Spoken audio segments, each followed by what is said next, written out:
마무리에 오늘도 함께 하시죠. 시사평론가 김성환입니다.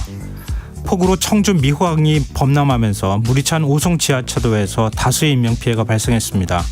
지역 주민들은 이번 사고가 재난 대응 시스템이 제대로 작동하지 않아 빚어진 인재라고 지적하는데요. 사고의 원인은 무엇인지, 어떤 대책이 필요한지 더 깊이 들여다보는 인터뷰 시간에 전문가와 얘기 나눠보겠습니다.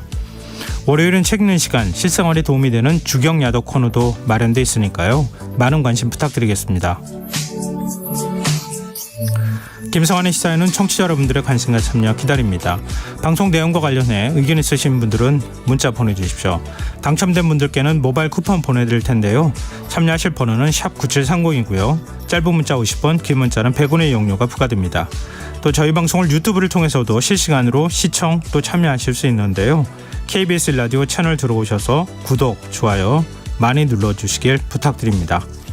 김성환의 시사야, 그럼 지금 시작하겠습니다.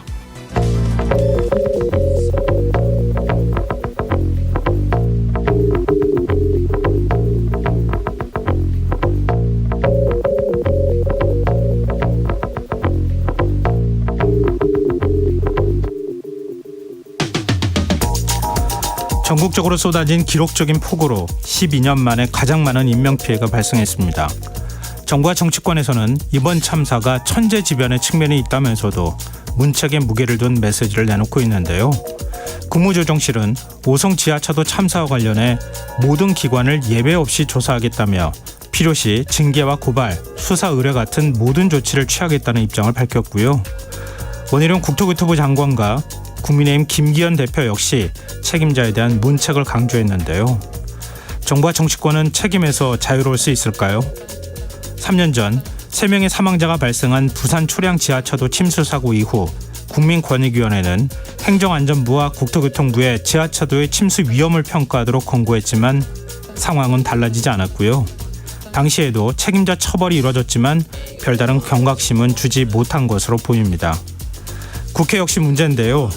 여야 정치권은 지난해 여름 태풍 흰남노로 수해 피해가 발생하자 침수 피해를 방지하기 위한 법안을 경쟁적으로 쏟아냈지만 10건이 넘는 법안 대부분이 소관 상임위에 상정됐을 뿐 별다른 진척을 보이지 못하고 있는데요. 국회가 그때그때 대중의 관심이 쏠리는 현안에만 매달리다 보니 수해 관련 법안은 슬그머니 법안 처리 우선순위에서 밀려난 겁니다. 상황이 이렇다 보니 뒤늦은 대책마저 제대로 마련하지 못하는 일이 반복되고 있는데요. 이대로 정말 괜찮은 걸까요? 오송 지하차도에서 사망한 한 청년의 SNS에는 사회적 참사에 누구보다 아파하고 공감했던 글들이 가득해 시민들의 안타까움을 더하고 있습니다. 청주 747번 버스를 타고 출근하며 평범한 하루를 꿈꿨을 시민들을 또 허무하게 떠나보낸 건데요. 지금 중요한 건 책임자 문책이 아닌 철저한 반성, 국민 안전을 최우선으로 하는 법과 제도 정비가 아닐까요?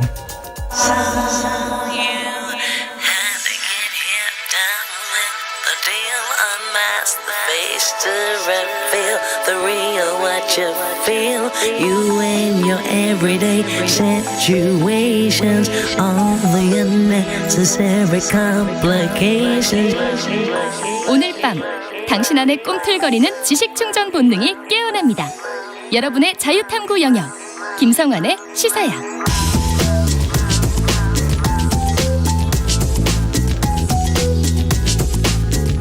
오늘 놓쳤던 뉴스 꼼꼼히 정리해드리는 뉴스야 시간입니다. 김민아 시사평론가 나와 계십니다. 안녕하세요. 안녕하세요. 네, 지금까지 집계된 폭우로 인한 인명피해 상황부터 좀 정리해 주시죠. 일단 중대본이 오늘 오전 11시에 밝힌 것은 이 11시 기준 폭우로 인한 사망자가 총 40명이다. 그래서 세종 1명, 충북 16명, 이 중에 이제 오송 지하차도 사망자가 13명, 네. 충남 4명, 경북 19명 등이었다는 건데요. 실종자는 부산 1명, 경북 8명 등의 9명이었다. 부상자는 충북 13명을 비롯한 총 34명이다라는 거였습니다. 근데 오늘 이제 수색 작업이 계속 진행이 된 바 있고 사망자가 더 이제 집계됐을 가능성이 있기 때문에 내일 중대본이 발표할 숫자가 아마도 늘어날 것으로 예상이 되고요. 특히 뒤에 말씀하시겠지만 오송 지하차도 사망자 중에 한 명이 추가로 발견이 됐기 때문에 네. 이와 관련된 것까지 반영을 하면 거의 이제 40명을 넘어가고 있는 그런 상황이다라고 볼 수가 있겠습니다. 그럼 오송 지하차도 실종자 수색은 끝나는 겁니까? 일단 지금 마지막 실종 신고가 된 분이 예. 지금까지 발견되지 않아서 수색이 계속 진행되어 왔는데 일단 이 지하철 도박 200m 떨어진 도로변 풀숲에서 이 실종자가 발견이 됐습니다. 그리고 네. 이 시신이 마지막 실종 신고자 동일인인 것까지도 당국이 확인을 했기 때문에요. 일단 사실상 이 오송 지하차도 사고와 관련된 이제 수색 작업은 마무리가 되는 셈인데 다만 이 희생자가 어쨌든 지하차도 밖에서 이제 발견이 된 데다가 네네. 뭐 실종 신고가 안 됐다거나 지금 뭐 여러모로 파악이 안 되는 이런 희생자도 있을 수 있는 거 아니겠습니까? 그렇죠. 그래서 그런 경우를 네. 감안해서 당분간은 광범위한 수색을 이어가겠다라고 소방당국은 얘기를 하고 있습니다. 네. 근데 이번 오송 지하차도 침수 사고가 인재였다 이런 비판이 뒤따르고 있는 상황인데요. 지금 진실 공방 양상까지 나타나고 있습니까?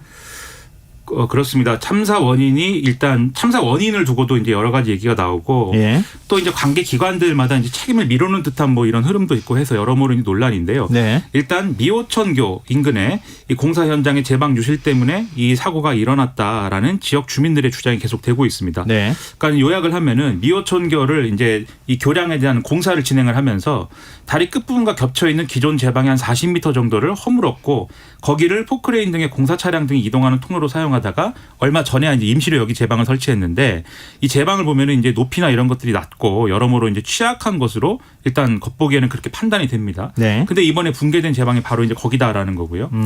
그리고 이제 그동안 이 여러 차례 홍수에도 끄떡 없었던 이 미호강 제방이 이번에 이렇게 된 것은 결국 이런 이제 임시 제방을 허술하게 만들고 그게 이제 폭우로 늘어난 유량을 감당하지 못한 때문이 아니냐 이런 지적들이 있는 건데 네. 일단 여기에 대해서 당국은 문제가 없다라는 입장입니다. 그래서 홍수 수준을 넘을 정도로 엄청난 폭우가 쏟아져서 천재지변으로 제방이 유실된 것이지 뭐 여기에 문제가 있었던 건 아니다 뭐 이런 주장을 하고 있고요. 네. 그다음에 앞서 이제 금강 홍수 통제가 홍수 경보를 발령을 했는데 예. 여기에 따라서 이제 통제가 되지 않은 것이다라는 지적이 있습니다. 그러니까 실제로 이제 15일에 오전 4시 10분께 이 미호천교 인근 지점에 대해서 금강 홍수 통제소가 홍수 경보를 발령을 했고 네. 충북도, 청주시 그리고 흥덕구 등의 76개 기관에 통보문을 전달을 했고 오전 6시 34분께에는 이 범람 위험이 있다라고 이 청주시 흥덕구 건설과에 전화를 걸어서 이 사실을 알린 다음에 주변 주민 통제와 대피에 나설 것에 대해서 경고를 했다라는 거거든요. 그러니까 참사가 발생하기 2시간 전에는 확실한 경고를 줬다. 이런 얘기가 흥덕구에다가 되는 줬다는 거네요. 겁니다. 예. 흥덕구에다 줬는데 근데 오송 지하차도의 경우에는 지금 관리 주체가 충북도입니다. 그러면 충북도가 어떻게 했느냐 여기서 이 쟁점이 발생을 하는데 일단 여기에는 따로 지금 이 홍수 통제소가 연락을 안 했다는 겁니다. 네. 그래서 지금 매뉴얼에는 관할청인 흥덕구에 이제 연락하게 돼 있기 때문에 흥덕구가 유관기관에 전파를 했어야 된다. 이게 금강 홍수 통제소 측의 설명인데 네. 그러면 청주시 흥덕구는 어떻게 했느냐? 청주시에는 연락을 했는데 이 청주시가 충북도에는 알리지 않은 사항으로 이제 파악이 되고 있고요. 그래서 이 문제와 관련돼서는 서로 이제 책임을 미루는 듯한 이런 뭐 얘기들이 지금 나오고 있는 그런 상황입니다. 그리고 이제 사고 발생 전 약 50분 정도 시각에 이제 주민 신고가 있었다라는 이제 지적이 있는데 신고가 됐음에도 불구하고 통제가 안 됐다. 이 지적이 지금 나오고 있는데 그러니까 소방당국에 따르면 사고 당일 오전 7시 51분께 이 제방 유실이 우려가 된다라는 민원인 신고가 접수가 됐다라는 거거든요. 네. 그리고 오전 8시께 현장에 소방대원들이 도착을 해서 지금 미호강이 범람하고 있다. 제방 두기 무너졌다. 이렇게 상황실에 전파를 했고 네. 이것 역시 소방당국이 청주시에다가 전달을 했는데 이것도 도로관리주체인 도청으로 연결이 안 됐다라는 겁니다. 그리고 경찰 상황실에 거의 이제 8시 다 돼서 이 지하차도 차량 통행을 막아달라는 신고가 마찬가지로 또 접수가 됐었는데 네. 이 파출소 직원들이 다 침수 현장에 나가 있어서 대응이 지연이 됐지만 재난안전망을 통해서 충북도와 청주시 등 관계기관에 이 사실을 전파했다라는 게 경찰의 설명인데 경찰이라도 그러면 이 안전조치를 취했어야 네. 되는데 네. 그것이 이루어지지 않았다라는 거고요. 그럼 총체적으로 그러면 충북도는 어떻게 얘기를 하고 있느냐. 충북도는 대응 매뉴얼상 지하차도 중심 부분에 물이 50cm 정도 차올라야 교통통제를 하게 되는데 이 50cm가 차오르지 않은 상황에서 결정을 안 한 것이고 제방이 무너지기 전까지는 그런 징후가 전혀 없었는데 제방이 무너지고 난 후에는 이미 이제 손쓸 수 없는 그런 상황이었다라고 설명을 하고 있어서 이 모든 얘기를 종합으로 하면은 아무도 잘못을 안 했다는 얘기 아니겠습니까? 그러니까 황당하죠 지금 상황은. 그러니까 물론 충북도가 관리하는 도로긴 하지만 그러면은 이 일선구청이나 아니면 시에서는 그 도로 통제 못하는 겁니까? 경찰들도 할 수 있는 거고 사실 소방도 할 수 있는 거 아닙니까? 그렇죠. 급한 하려면 이제 할 수 있는 거 아니냐라고 다들 이제 우리 국민들이 다 생각할 것이고 공무원들이라도 나가서 할 수 있는 거 아닙니까? 그렇죠. 거기다가 이제 사실 지금 이제 공무원들이 뭐 다 일선에서는 열심히 일하고 있는 공무원들이겠습니다만 책임 소재와 관련돼서는 자기들의 유리한 어떤 규정들만 들고 있는 게 아니냐라는 의구심도 있거든요. 청주시의 경우에는 예를 들면 다른 규정을 보면 이러한 재난재해 상황에 대해서 청주시가 판단해서 조치할 수 있다라고 볼 수 있는 규정도 따로 있습니다. 그렇기 때문에 이런 부분과 관련된 책임 소재나 이런 것들은 확실하게 확인을 해서 좀 책임을 물어야 될 부분에 대해서 물어야 된다라는 목소리가 커질 수밖에 없는 것이죠. 그러니까 충북도의 대응 매뉴얼이라고 얘기하는 것도 사실은 참 얘기가 그렇네요. 물이 50cm를 그렇게 빨리 차오를 경우에 어떻게 할 겁니까? 라고 매뉴얼에 적혀 있는지 모르겠어요. 그렇게 말입니다. 물이 범람을 하면 강이 범람을 하면 50cm가 문제겠습니까? 국무조정실은 노성 지하차도 참사 관련해 감찰을 지시했다고요? 그렇습니다. 그래서 지금까지 쭉 말씀드린 여러 가지 이제 문제가 있기 때문에 이 참사에 대한 원인을 규명하는 감찰에 착수했다. 그래서 징계, 고발, 수사 의뢰, 제도 개선 등의 필요한 모든 조치를 취할 방침이다. 국무조정실이 이런 보도자료를 냈습니다. 그래서 국무조정실이 직접적으로 언급을 한 것은 지금 사고 발생 시간보다 한두 시간 가까이 빠른 이 당일에 이 주민을 긴급 대피해달라, 또 궁평지하차도를 긴급 통제해달라라는 요청에 일일이 신고가 각각 한 차례씩 있었다는 사실을 확인을 했기 때문에 네. 이것부터 이제 확인을 하겠다라고 얘기를 하고 있고요. 당일 새벽에 충북도, 청주시, 청주 흥덕구 등의 현장을 관할하는 광역기초자치단체 및 경찰, 소방에 들어온 모든 위험 신고, 그리고 여기에 따른 후속 조치를 확인하기 위해서 기초 자료를 확보하는 작업에 지금 들어갔다라고도 얘기를 하고 있습니다. 네. 순방을 마치고 귀국한 윤석열 대통령은 중앙재난안전대책본부 회의를 주재했네요.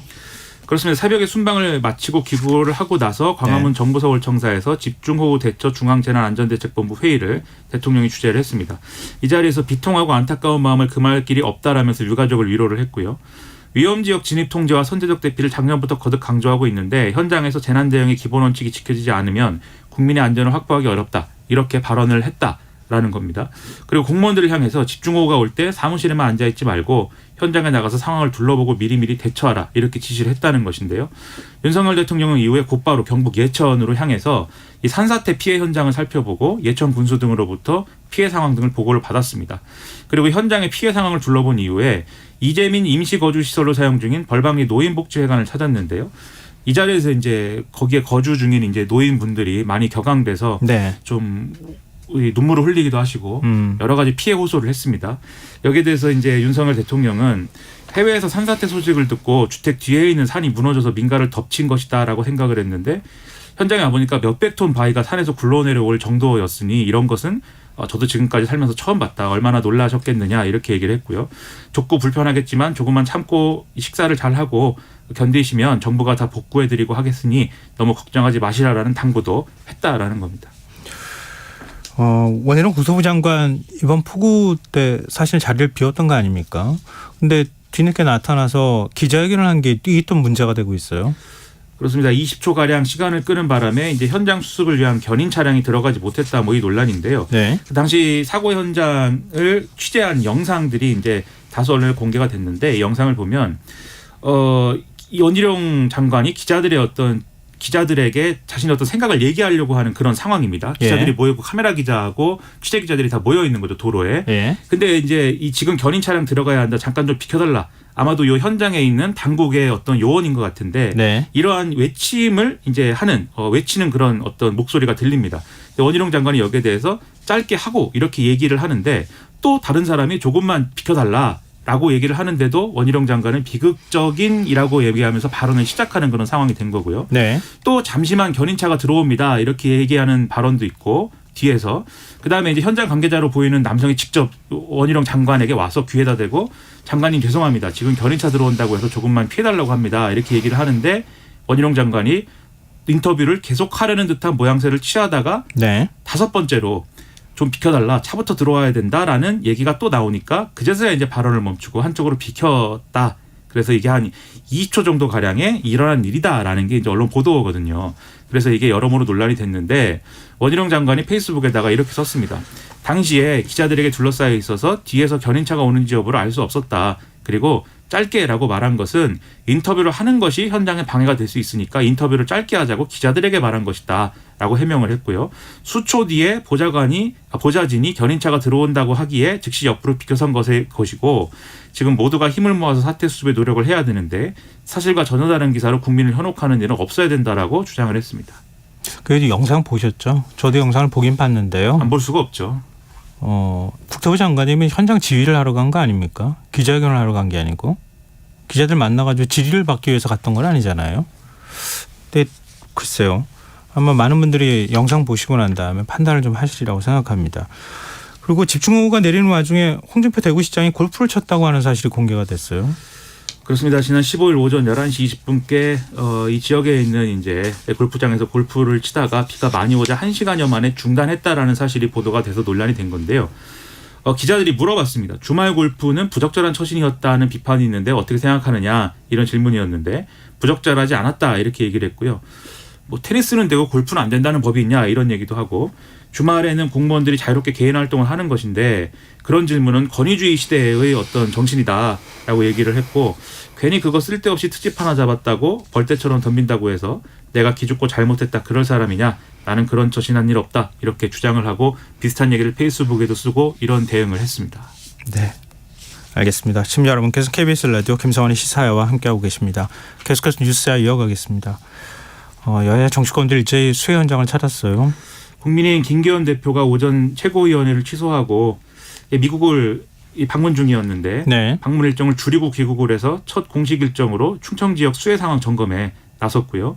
당직자들에게 언행에 주의할 것을 당부했다 이렇게 보도가 됐습니다. 그리고 윤재옥 국민의힘 원내대표도 소속 의원들에게 해외 출장 자제령을 내려서 좀 지금 이런 피해 상황이 있으니까 여러모로 자제하자라는 그런 분위기를 이제 연출을 하고 있는 그런 상황이고요. 더불어민주당 지도부도 이번 주를 수해 대응 총력 주간으로 정하고 정부의 초당적 협력을 약속하는 그런 메시지를 냈습니다. 그리고 박광원 원내대표가 이 국회 관련 상임위원장들과 함께 충남 일대 피해 현장을 돌아보기도 했고요. 여야는 당분간 수해 피해 복구 논의에 주력을 하자라고 합의를 했는데 네. 그래서 오늘 국회 국토교통위 전체회의에서 서울 양평고속도로 의혹 관련 현안 질의가 이루어질 예정이었는데 이게 이제 미뤄졌습니다. 그리고 국회 농축산식품위원회라든가 환경노동위원회 등의 법안 심사 소위 등도 지금 미뤄진 그런 상황입니다. 윤석열 대통령이 우크라이나를 방문하느라 해외 순방 일정이 좀 늦어진 걸 두고 연장한 걸 두고 이것도 뭐 여야 간의 공방을 벌이고 있네요. 기자들이 이제 이재명 민주당 대표한테 물어봤습니다. 네. 수해가 심한 상황에서 윤석열 대통령이 우크라이나 방문한 거에 대해서 어떻게 생각하느냐 이렇게 물어봤는데 대한민국의 안보, 경제, 민생을 생각하면서 좀 더 신중하게 접근할 필요가 있었다 이렇게 얘기를 했고요. 이와 별개로 이제 국회 국방위, 외통위, 정보위 소속 민주당 의원들이 공동 성명도 냈습니다. 우크라이나 방문은 우크라이나 전쟁의 불씨를 한반도로 불러서 대한민국을 위험에 빠뜨릴 수 있는 행보인데 대통령의 책무는 국민의 생명과 안전을 지키는 것이다. 그러니까 재난에는 보이지 않았던 대통령이 우크라이나로 가서 우리 안보를 위기로 몰고 갔다는 것은 이것은 납득할 수 없다. 이런 내용이었습니다. 네. 근데 이런 비판에 대해서 국민의힘 김기현 대표는 족쇄 같은 눈으로 야당이 계속해서 흠집내기, 트집 잡기에만 골몰하고 있는데 참으로 안타깝게 짝이 없다 이렇게 비판을 했고요. 윤재옥 원내대표는 김기현 대표보다는 좀 신사적으로 얘기를 했는데 우크라이나 초청으로 국익을 위해 불가피하게 대통령의 이제 순방 일정이 연장이 된 것이기 때문에 국민들이 이해해 주실 거라고 믿는다 이렇게 얘기를 했습니다.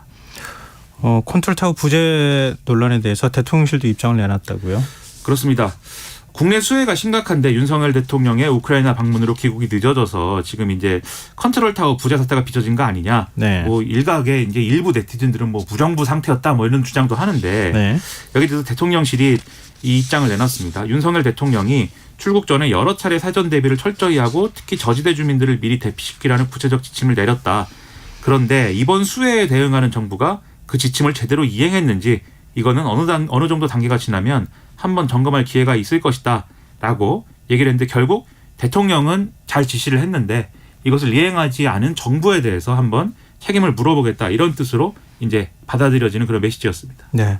뭐 수해나 해외 순방 관련한 부분도 그렇고 김건희 여사 명품 쇼핑 논란과 관련해서도 그렇고 대통령실이 내놓는 해명이 오히려 더 논란을 키우는 측면이 있다는 지적이 있어요. 그렇습니다. 방금 말씀드린 설명도 사실 지나치게 방어적인 것이 아닌가. 그리고 어쨌든 행정부의 수장은 대통령인데 네. 대통령의 지시를 정부 당국자가 왜 이행 안 했는지를 점검하겠다라는 메시지도 너무 협소한 어떤 그런 차원이 아닌가라는 생각이 드는데 네. 사실 대통령실의 이전 해명은 더 사실 문제적인 해명이 있었습니다.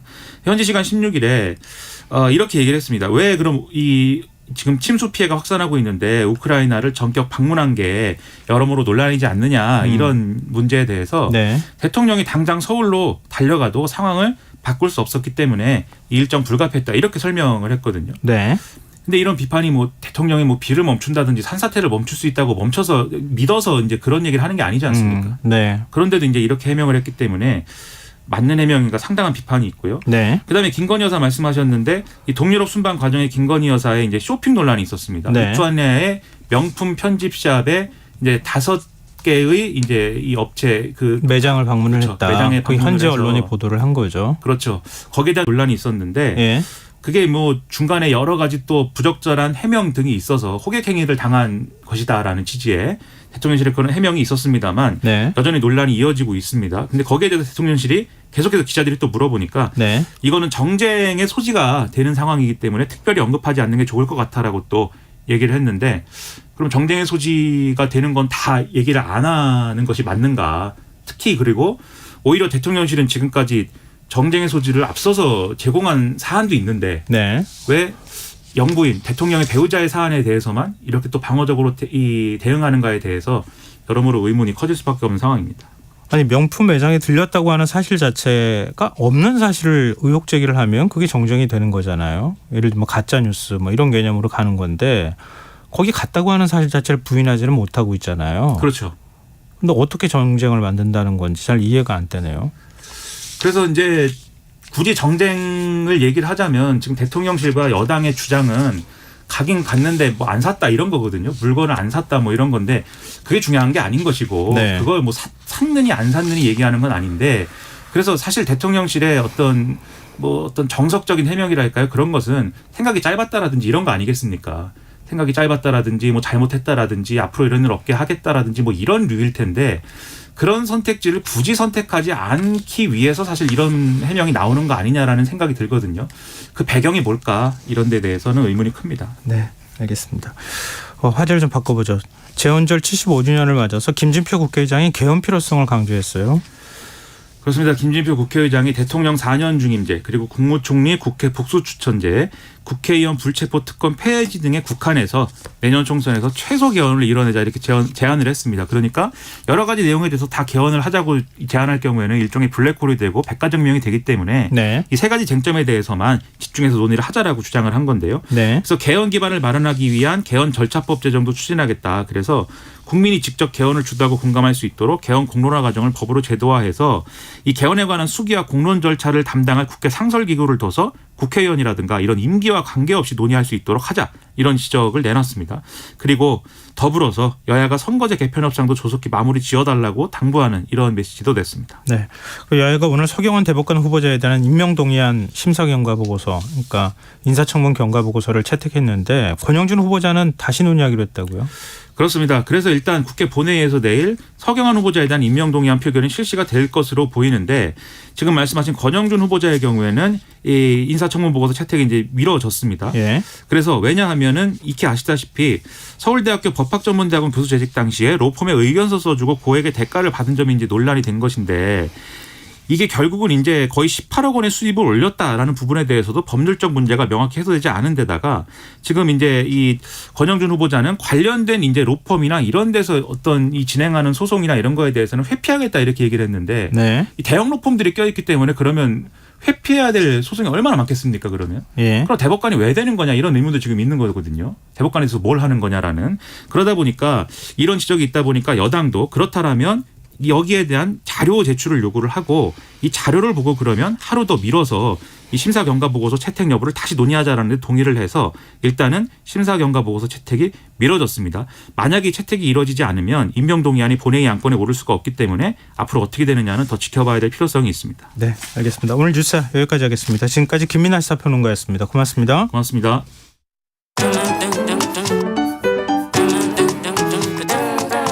일일 시사권장량 채워가세요. 골고루 담았습니다. 당신만을 위한 하루 시사 김성환의 시사야. 청주 오송 지하차도 침수 사고, 윤석열 대통령이 오늘 이번 피해가 인지였음을 강조하면서 수단을 모두 동원해 후속 조치를 신속하게 추진해달라 지시를 했는데요. 또 한 번의 인재로 불리는 이번 사고의 가장 큰 원인은 무엇인지, 왜 사전 통제가 없었는지 등 정참삼 인덕대 스마트건설 방재학과 교수 연결해서 이 문제 관련해 자세히 얘기 나눠보도록 하겠습니다. 교수님 안녕하십니까? 네, 안녕하십니까? 네. 이 지금 상황이 속속 언론을 통해서 보도가 되고 있는데요. 가장 근본적으로는 왜 차량 진입을 막지 못했던가 이거 아니겠습니까? 네, 그렇습니다. 뭐 지금 현재 그 도로 관리 측의 얘기를 들어보면, 예. 일단은 자기들은 내수 침수, 그러니까 쉽게 얘기해서 빗물 들어오는 거에 대해서만 모니터링했다라는 얘기가 있고요. 예. 그 다음에는 미호천, 미호강이라고 하죠. 미호천의 수위가 홍수 경계 수위이기는 했지만 범람되지는 않았기 때문에 거기에다가 신경을 쓰지는 않았다는 얘기를 하고 있습니다.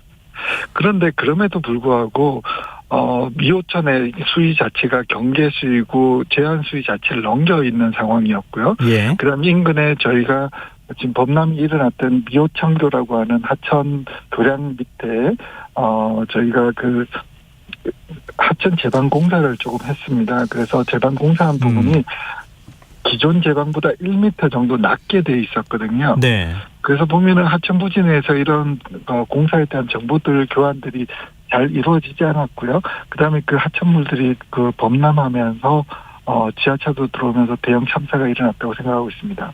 뭐 행복청에서는 그거 임시 제방 만든 것 때문에 그것 때문에 뭐 뚝이 터진 건 아니다 이렇게 또 반박은 하고 있던데요. 그거는 제 개인적인 생각입니다만 좀 더 조사를 해봐야 되겠지만은 예. 아닌 것 같습니다. 왜냐하면 네. 그 이제 임시 제방 해놓은 걸 보면 홍수기에 그런 재질로 제방을 만든다는 게 이해가 되지 않고요. 그다음에 또 기존 제방보다 1m 정도 낮게 그 공사 현장의 문제였던 것 같은데요. 예. 그런 것들도 문제가 되고 무엇보다 문제가 되는 것은 홍수기 때는 하천 제방 공사를 제대로 하면 안 되거든요. 네. 그런 여러 가지 그리고 또 주변 마을 주민들의 목격담 이런 것들을 들어볼 때 교량 부분에서의 공사는 굉장히 문제가 될 것 같습니다. 네. 근데 뭐 이게 범람이냐 아니면 뚝이 터졌느냐 이건 큰 차이가 있는 거잖아요. 그러니까 강둑을 넘어서 물이 들어온 겁니까? 아니면 그냥 강둑을 넘지는 않은 상태에서 그 임시 교량, 그 임시 제방 만든 그 부분만 터져가지고 지금 물이 들어온 겁니까? 저기 보면은 그 임시 제방을 만든 구간이 기존 제방보다 1m 정도가 낮게 만들어져 있어서요. 처음부터 조금 그 제한 수위가 올라가는데 그쪽 부분부터 물이 흘러나오기 시작했고요. 예. 근데 이제 토사 제방의 그 특성상 한번 물이 넘치기 시작하면 급격하게 이제 제방이 파괴되는 이제 현상들이 일어납니다. 네네. 거기다가 임시로 해놨던 구간 자체가 굉장히 약하게 돼 있었던 거죠. 그래서 물이 한번 빠져나오게 되면서 물이 가지고 있는 인력과 유속에 의해서 그쪽 부분이 다 파괴되면서 굉장히 많은 물의 양들이 이렇게 그 육지 쪽으로 토지 옆에 있는 농지가 있었거든요. 네네. 농지 쪽으로 네. 흘러 들어오게 됐고요. 그다음 처음에 물이 넘치게 되면 처음엔 방향을 못 잡다가 좀 낮은 부분 쪽을 찾기 시작합니다. 그게 바로 400m 떨어져 있었던 지하차도 구간이었고요. 네. 지하차도로 이제 물이 들어오기 시작하면서부터는 급격하게 유속이랑 유량이 많아지면서 이번 대형 참사로 이어졌던 것 같습니다. 근데 지금 뭐 홍덕구청 관계자, 금강 홍수 통제소 관계자, 청주시, 뭐 충북도까지 전부 지금 책임을 좀 떠넘기는 듯한 태도를 보이고 있거든요. 지금 어디서 제일 문제가 있었던 겁니까? 홍수 통제소에서는 새벽 4시 조금 넘은 시각 이미 홍수 위험 사실을 알리기 시작했고 실제로 한 2시간 사고 나기 2시간 전에는 대피해달라고 하는 얘기까지 홍덕구청의 관계자한테 얘기를 했다고 하거든요. 예, 그 참 안타까운 얘기인데요. 뭐 결론적으로는 아마 오전에 제가 관련 변호사님과 잠깐 얘기를 해봤는데요. 네. 이거는 이제 공동 책임에 대한 모든 관련 기관들이 공동적으로 법적 책임을 져야 될 것 같다라는 느낌을 받는다고 하더라고요. 네. 이게 어떤 문제가 있냐면 예를 들어서 그런 그 지역에서 문제가 생기고 있는데 나의 이런 요구고 내 기관의 일은 이거다라고 하는 것 자체가 사실은 말이 안 됩니다. 왜냐하면은 공공기관의 목적 자체가 네. 시민의 생명과 재산을 보호하는 일이잖아요. 네. 근데 내가 하는 어떤 행위로 인해서 시민의 생명과 재산을 해칠 수 있고 주변에 굉장히 안 좋은 영향을 끼칠 수 있다 그러면 네. 이런 정보들을 공유하지 않고 협업하지 않았다는 것 자체만으로도 큰 문제가 될 것 같아요. 저는 제일 이해가 안 되는 거는 네. 홍수기 씨에 왜 그 제방 공사를 했냐라는 것도 문제가 되고요. 네. 그다음에는 주변 일대가 계속 침수가 되고 있는 상황에서 거기에 왜 경찰관이 한 면도 나와 있지 않았냐.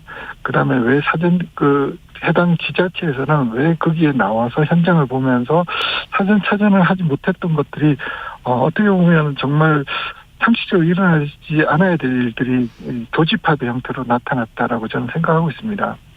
그러니까 강물이 범람하고 있다고 하는 시민들의 신고까지 있었다는 거 아닙니까? 그 참사가 발생하기 전에. 그럼 강물이 범람하고 있다는 신고가 있었고 또 실제로 지금 그 차량에 거기서 이제 탈출한 그 지하차도에서 탈출한 차량의 블랙박스 영상이 공개된 걸 보니까 다른 차들한테 위험 신호만 줬었더라면은 충분히 빠져나올 수 있었을 거거든요. 아마 초기에 들어오는 물이 유입될 때는 그렇게 마지막에 이제 급류가 형성되는 것보다는 조금 천천히 들어왔을 겁니다. 네. 그래서 물이 조금만 들어왔다 그러면 사실은 초기 차량들이 어떻게 그 차 들어오지 말라고 세우고 비상 깜빡이를 켜고 차량 진입을 통제했다 그러면 참사가 나지는 조금 피해가 줄어들었을 것 같긴 합니다만 문제는 뭐냐면 도로의 특성이라는 게 있습니다. 도로라는 건 차들의 흐름이 있기 때문에 앞에 차를 따라가잖아요. 네. 앞에 차들이 어떤 그 비상 상황을 인지하고 뒤에 차에다가 사인을 해주지 않으면 뒷차는 괜찮을 것 같다는 그냥 막연한 생각 때문에 따라가는 현상들이 일어나고요. 근데 앞차들이 이제 빗물에 의해서 정차가 되면서 이제 오도 가도 못하는 상황이 나왔지 않습니까? 그래서 거기 보면 역주행을 해서 빠져나오신 블랙박스 영상을 보면 그 어려운 상황에서 겨우 빠져나왔다는 그런 상황들을 볼 수 있습니다. 그럼 이게 지자체에서요 전혀 예상을 못했을 가능성도 한번 좀 여쭤보고 싶은데요. 이게 미호강 있는데 하고 범람한 데하고 한 400m 떨어졌다 그러잖아요. 근데 거기까지 미호강이 넘쳐가지고 갈 거라고 공무원들이 전혀 생각을 못했을까요? 지금 현재 그분들의 진술은 전혀 예상하지 못했다는 쪽으로 말씀을 하고 계십니다. 네. 그런데 제가 꼭 지적드리고 싶은 말씀은 우리가 수반기 그러니까 400mm 정도의 비가 예상된다라고 하면요. 지자체 단체장들이 모여서 상황 판단회의라는 걸 하게 돼 있습니다. 네. 그러면 각각 모든 부서에 있는 도로과에 있는 직원, 산림과에 있는 직원, 과장들 다 모여서 회의를 한번 하는데요. 예. 이때 제일 먼저 지적하는 게 뭐냐면 비가 오는데 공사장 현장 우리 관내에 몇 개 있느냐를 먼저 체크합니다. 네. 그다음 두 번째는 그 공사장이 예를 들어서 일반 건축물도 아니고 하천 공사다. 그러면 이거는 제일 영순위로 봐야 되는 거거든요. 예. 근데 그걸 인지하지 못했다라는 거는 어떻게 보면 자치단체장이나 아니면 관련 공무원들의 직무유기에 해당된다고 저는 생각하고 있습니다. 근데 정말 이해가 잘 안 돼서 좀 여쭤보고 싶은데요. 그러니까 지금 충북도 관할하는 도로라잖아요. 지하차도가. 그 흥덕구청에서는 위험을 인지를 한 것은 분명할 거고. 그리고 청주시도 인지했고. 금강통제소는 오히려 더 경보를 발령한 입장이니까 더 잘 알았을 거고. 근데 충북도에 지금 알리지 않았다는 것만 자꾸 얘기를 하고 있거든요. 이거는 어떻게 되는 겁니까? 그 부분은 좀 더 이제 우리가 조사를 해봐야 되겠지만 제가 이거는 제 개인적인 생각입니다만 요즘 공직사회에서 보면 이제 칸막이 행정들이 조금 많이 있는 것 같아요. 예. 그러니까 예를 들어서 이 도로 관할은 어디서 한다라고 하면 그쪽에 대해서 예를 들어서 다른 도로부서나 구청에서 그쪽에 대해서는 전혀 신경을 쓰거나 책임을 지려고 하지 않는 그런 일들이 있거든요. 그런데 그 문제가 뭐냐 하면 예를 들어서 우리 집에서 어떤 문제가 있다라고 하면 예를 들어 다른 사람이 와서 작업한다 그래도 우리 집의 문제지 않습니까? 예. 그렇기 때문에 자치단체장은 물론 설령 그게 충북도청에서 관리하는 도로라도 우리 지자체에서 하천공사가 이루어지고 있고 그다음 여러 가지 비가 오고 미호천이 범람할 위기에 있다 그러면 당연히 점검하고 사전 차단을 했어야 된다고 저는 생각하고 있습니다. 그 경찰과 소방의 대처에 있어서는 어떻게 보십니까? 특히 경찰은 지금 출동할 인원이 모자라서 못 갔다 이렇게 얘기를 하고 있거든요. 그 부분은 좀 더 자세한 조사를 해봐야 될 것 같습니다. 저도 처음에는 굉장히 경찰의 대처에 대해서 우려를 많이 했는데요. 근데 지금 보면은 747번 버스가 결국은 노선을 찾아가지 못한 이유 자체가 예. 너무 주변에 많은 곳이 침수되어 있었다고 얘기를 하잖아요. 네네.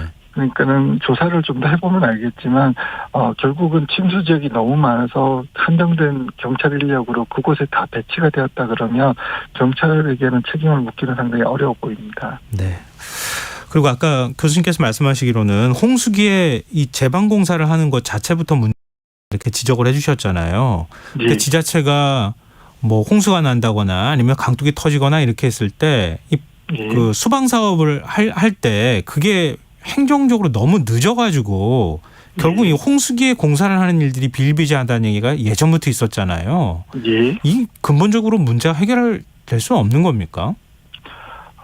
그러니까 예산의 설립부터 시작해서 집행까지를 좀 빨리 하기 위해서 행정안전부에서 법적인 체계를 굉장히 많이 빨리 하긴 했습니다만은 여전히 그것들이 이제 잘 집행되지 않고 있기 때문에 상당히 그런 점들 많이 노력해도 저도 거기 가서 그 절차를 당기기 위해서 많이 지원도 해봤는데 실질적으로 상당히 어려움이 있습니다.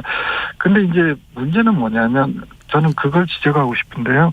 이번에 임시공사 행복청에서 했던 임시 제방공사 있지 않습니까? 네. 그거하고 지금 보면은 그 우리가 제방이 터져 있던 구간에 대해서 지금 현재 임시 복구 공사를 해놓은 방법이 있습니다. 예. 그럼 지금 해놓은 게 그나마 저는 정상적이라고 생각하거든요. 왜냐하면 사고가 났기 때문에 재발을 방지하기 위해서 그러니까 흙을 쌓고 비닐을 덮어가지고 이제 그 구간을 보강했던 기법이 있습니다. 예. 그래서 그 정도만 사실 해놓고 있었더라도 이번 참사 같은 것들이 안 일어났을 것 같은데라는 좀 아쉬움이 있습니다. 지금 국무조정실이 사망사고 원인 규명을 위한 감찰에 착수하고 경찰도 뭐 전담 수사팀 꾸린다 이런 얘기까지 나오고 있거든요. 이번 이런 사고를 방지하기 위한 대책, 책임도 문책하는 것도 일부 필요하겠지만 어떻게 해야 된다고 보십니까? 저는 제일 중요한 것이 결국은 여러 가지 우리가 서로 떠넘기기라는 표현이 있긴 하지만 결국은 지자체의 재난 방제의 가장 컨트롤 타워는 자치단체장이 돼야 된다고 생각을 하고 있습니다. 네.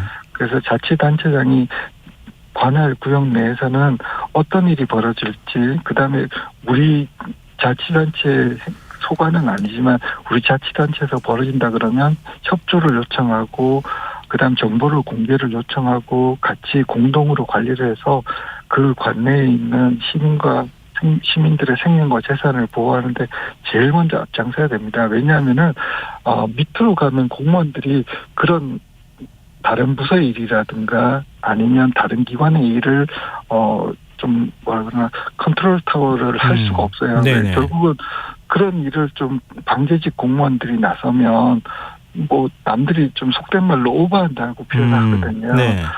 그거를 할 수 있는 사람은 고위직 그러니까는 자치단체장밖에는 없습니다. 그래서 자치단체장님께서 꼭 해주셔야 됩니다. 이번에도 보면 특정 어떤 지자체는요 720mm 비가 왔는데도 한 명도 피해가 안 난 지자체가 있고요. 네. 어떤 지자체는 그거보다 훨씬 적은 비가 왔는데도 15분 이상의 희생자가 난 지자체가 있거든요. 네네. 결국은 지자체 단체장님의 그 재난에 대한 관심도 그다음에 공무원들 부하 직원들을 어떻게 이제 통솔하고 재난 관리를 하느냐에 따라 가지고 그 관내에 있는 시민들의 생명들이 왔다 갔다 할 수 있거든요. 그래서 그런 부분들을 좀 가장 신경 써주셨으면 하고 부탁드리고 싶습니다. 네, 오늘 말씀 고맙습니다. 감사합니다. 예, 지금까지 정창삼 인덕대 스마트건설 방재학과 교수였습니다.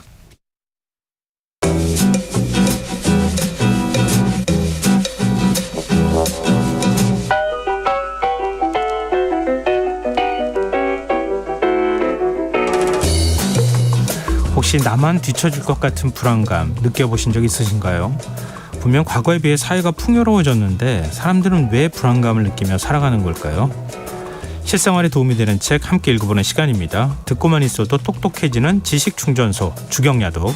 오늘도 성신여자대학교 겸임교수이자 북튜버 이시안 작가 함께하겠습니다. 안녕하세요. 네, 안녕하세요. 네, 오늘은 어떤 책 읽어볼까요? 네, 오늘날 우리가 굉장히 역사적으로 가장 풍요로운 시대를 살고 있잖아요. 네. 옛날에는 먹을 게 없어서 굶어 죽는 사람이 나오는 시대도 있었는데 지금은 너무 많이 먹어서 오히려 비만이나 성인병으로 죽는 사람이 더 흔한 시대에 살고 있으니까요. 근데 그건 또 어느 정도 살만한 나라의 이야기다라고 하시는 분도 있는데 네. 최근에 나왔던 팩트프리스라는 책에서도 보면 뭐 생각보다 전 세계 사정이 그렇게 나쁘지 않다는 얘기도 하거든요. 어쨌거나 그런데도 불구하고 지금의 인류가 과거의 인류보다 행복할 거라고는 또 아무도 얘기하지 않습니다. 물질적으로는 풍요해졌는데 네. 그 인류 태초 이후에 가장 풍요로운 시대를 우리가 살고 있다고 얘기하잖아요. 네. 하지만 또 정신적으로는 가장 더 불행한 시대라는 말도 있고요. 네. 도대체 왜 이렇게 된 걸까? 우리는 왜 최선을 다해 일하면서 그 어느 때보다 불행한 오늘을 살게 된 것일까? 뭐 이런 그 의문에 대해서 답을 제시하는 책을 오늘 소개해드리려고 하는데요. 마강래 교수의 지위 경쟁 사회입니다. 지위 경쟁 사회요? 네. 지위를 놓고 다툼을 벌이는 사회다. 이런 뜻입니까? 제목이? 그렇죠. 네. 좀 우리 사회 현실을 꼬집는 것 같은데요. 네. 이 책이 지위 경쟁 사회라는 게 어떤 것이고 구체적으로 그것들이 노동이나 소비, 학벌, 결혼 등에 적용되는 양상을 보여주는 책인데요. 네. 그리고 이에 대해서 문제를 제기하는 책입니다. 근데 읽다 보면요. 적용되는 분야들은 다 다르긴 한데요. 예. 그 본질적인 원리는 똑같다는 것을 느끼게 되거든요. 그래서 그냥 그 원리를 한마디로 알려드리는 것이 뭐 하나하나 정리하는 것보다 낫겠다 싶기도 한데요. 네. 가장 핵심 원리는 상대평가예요. 상대평가요? 네. 이 상대평가라는 것이 이 사회적인 기준이 되기도 하고요. 네. 때로는 또 다른 사람을 바라보는 내재적인 시선이 되는 것도 있습니다. 그러니까 좀 공적으로, 사적으로 다 이 상대평가라는 게 적용되는 이야기라는 거죠. 또 우리 상대평가하면 입시 시험 볼 때라든가 그렇죠. 아니면 뭐 국가평가라든가 뭐 이런 거 할 때 쓰는 말 같아가지고 네. 이걸 사회에 어떻게 적용할까 궁금한데요. 네, 맞습니다. 저도 이제 요즘에 대학교 성적 처리를 하느라고 절대평가하면 고민 많으시죠? 네, 다 좋게 주면 되는데 상대평가는 그냥 딱 정해진 게 있잖아요. A는 30%만 준다. 그렇죠. 이런 것 때문에 도대체 이 친구랑 A와 B가 가리는데 1점 차이로 가리는 거거든요. 이런 게 상당히 좀 결정하기가 어려워요. 네, 맞아요. 근데 바로 이런 거죠. 그러니까 30%만 딱 한정 짓는 거. 그 예를 들어서 설명해 드리면 그런 것들이 이제 어떻게 이 사람들을 좀 불행하게 만드는가 이런 것들을 좀 설명드리면 네. 하루에 8시간씩 일하는 사람들에게 똑같이 300만 원이 나간다고 해볼게요. 네. 근데 사업주가 조금 더 생산이 필요하다라고 하면 1시간씩 더 일하는 사람에게 그 1시간 분량의 임금을 주면 되거든요. 네. 그런데 3명이 있다고 하면 그러면 3명에게 30만 원씩을 더 주면 된다라는 거죠. 네. 근데 사업주는 그렇게 하질 않아요. 그럼 어떻게 해요? 어떻게 하냐면 3명이 있다라고 한다면 그 3명 중에 제일 늦게까지 하는 사람 1명에게만 30만 원이 아닌 몰빵으로 이 90만 원을 드리겠다. 90만 원을 주겠다라고 하는 겁니다. 그러면 처음에 그중 한 명이요. 이거 괜찮은데? 라고 하면서 혼자만 9시간을 할 거예요. 1시간 더 해야죠. 9시간 하고 다른 사람 8시간 할 때 그런데 1시간 더 해가지고 90만 원을 챙겨가게 되거든요. 근데 옆에서 그걸 본 나머지 2명도 잠깐 1시간만 일하면 저렇게 많이 버는데? 라고 네. 하면서 네. 그들도 또 9시간을 일하게 돼요. 일하지 말라 그래도 네. 더 1시간 더 할 거예요. 이렇게 된다는 거죠. 그렇죠. 근데 그러면 똑같이 9시간을 일하면 1등을 차지할 수가 없잖아요. 네, 그렇죠. 제일 많이 한 사람 1등 한 명한테만 준다고 했으니까. 네. 그러면 또 그 중에 한 명이 그럼 난 10시간을 해야겠다라고 치고 나갑니다. 그러다 경쟁이 붙어가지고 11시간, 12시간 이렇게 되는 거죠. 그러면 사업주 입장에서는요. 늘어나는 업무 시간에 비례해서 돈이 나가는 게 아니라 90만 원으로 근무 시간을 계속 늘리는 셈이 되는 거예요. 그러네요. 네. 생각을 별로 안 했던 문제이긴 한데 네. 근데 현실이 꼭 그거대로만 흘러가지는 않을 것 같은데요. 네, 뭐 지금 이런 얘기를 듣고 에이 설마 바보같이 누가 그래라고 생각하시는 분들도 있는데 네. 남의 얘기가 아닙니다. 그 인센티브라든가 네. 보너스 같은 단어 아니면 프로답게 일한다 뭐 이런 얘기에 익숙하신 분이라면 네. 사실은 다 이런 트랙에 올라타 계신 거라고 보시면 돼요. 승리하는 사람이 돈을 번다라는 게 프로라는 개념이잖아요. 그러니까 이 1시간 일하는 사람은 얼마 하는 식의 절대적 기준을 정하지 않고요. 이 중에 제일 많이 일하는 사람 하나, 승리하는 사람 하나한테만 상대적 가치를 정하고 그 지위를 희소하게 만들되 달성한 사람에게는 엄청난 보상을 하는 식으로 구조를 짠다. 이런 것들이 어떻게 보면 우리가 생각하는 프로라는 개념이거든요. 네. 그렇게 되면 평균적으로 모든 사람들이 더 열심히 일하게 될 수밖에 없다라는 거죠. 그러니까 우리 흔히들 이런 얘기 하잖아요. 을들의 전쟁. 그렇죠. 그거랑 좀 비슷한 것 같긴 한데요. 맞습니다. 치열하게 자기들끼리 경쟁하게 되잖아요. 네, 맞습니다. 조건만 딱 주어지면은. 그렇죠. 네. 그렇게 얘기하시니까 우리 사회에 굉장히 많은 부분에 해당이 될 것 같은데요. 그렇죠. 이것도 지금 이제 제가 그 노동에 대해서 이렇게 좀 말씀을 드렸는데요. 네. 또 대표적인 게 학벌 같은 것도 있어요. 그렇죠. 네, 제가 네. 뭐 그 A, B, C에서 학점 주는 것도 얘기했지만 한정 짓는 거거든요. 인류대학 몇 개를 만들어 놓습니다. 그 학교에 들어갈 인원들은 정해져 있잖아요. 네. 모든 학생들이 다 같이 공부를 해야 하는 경쟁에 내몰려 있는 거거든요. 그런데 예전에는 이게 80점만 받아도 되던 게 모든 학생들이 공부를 해버리니까 지금은 또 90점을 받아야 가능하게 되어버리는 거죠. 그러니까 이게 너무들 잘하니까 뭐 킬러 문항 뭐 이런 걸 만들어서 그거를 네. 변별하는 게 필요하다라는 말이 나올 정도까지 돼버린 거잖아요. 네. 시간이 지날수록 학생들의 공부량은 늘어나게 될 수밖에 없어요. 우리나라 고등학생들의 평균 그 수면 시간이 5시간 46분이라고 합니다. 거기에 2시간 정도 쉬는 시간을 빼면 나머지는 모두 공부하는 시간이라는 통계가 있거든요. 네. 사실 뭐 공부를 한다기보단 공부한다고 깨어있는 시간이긴 하겠지만 하루에 16시간을 공부로 보내는 거예요. 네. 이렇게 학생들을 만드는 게 바로 서열사회인 거죠. 이 얘기 들어보셨을 거예요. 서영고, 서성한, 중경외시. 이게 또 서울에 있는 대학들은 그 뒤로도 쫙 이렇게 네, 그렇죠. 외우게 될 수 있게 이렇게 부르더라고요. 그렇죠. 네. 근데 이 얘기를 지금 들어보셔서 익숙해라고 하는 것 자체가 되게 불행한 사회인 거죠. 대학을 서열해놓고 결국에 그 안에 끼지 못하는 우리 청년들, 학생들 같은 경우에는 어떻게 생각하면 내가 목표가 이만큼인데 거기에 뒤처진 거잖아요. 네. 결국에는 이런 것들이 희소성을 만드는 것들이거든요. 수능 인강 사이트들을 먹여 살리는 게 1, 2등급이 아니라는 얘기가 있어요. 네. 1, 2등급이 아니라 1, 2등급이 되고 싶은 그 밑에 등급의 학생들이 또 엄청나게 거기서 그 강의를 들으며 돈을 써간다는 얘기거든요. 네. 이런 것들이 바로 소수, 그러니까 한정된 것을 딱 그 바라보게 하고 다른 사람들이 열심히 일하게 만드는 그런 기제인 거죠. 그렇게 말씀하시니까 진짜 실감나게 확 와닿네요. 네. 어쨌든 소수의 몇 개 대학에 가는 학생들의 숫자는 정해져 있는데 네.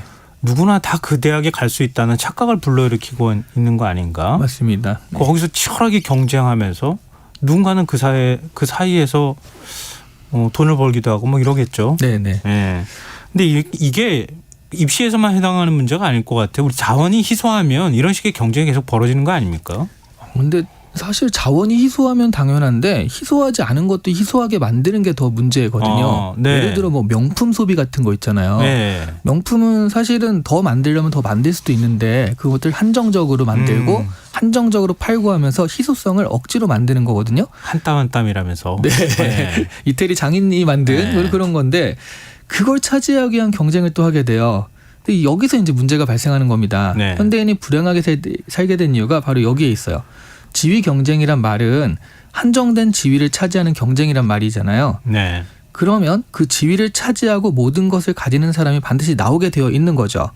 그런데 다른 관점에서 보면 아무것도 가지지 못한 이른바 패자를 반드시 만들어야 이게 굴러가는 시스템이거든요. 그러네요. 네. 안 그러면 경쟁이 아니니까. 예. 그 10명 중에 1명만 행복해지고 9명이 불행해지는 시스템이 바로 지위 경쟁 시스템입니다. 그래서 전반적으로 현대인들이 불행한 거고요.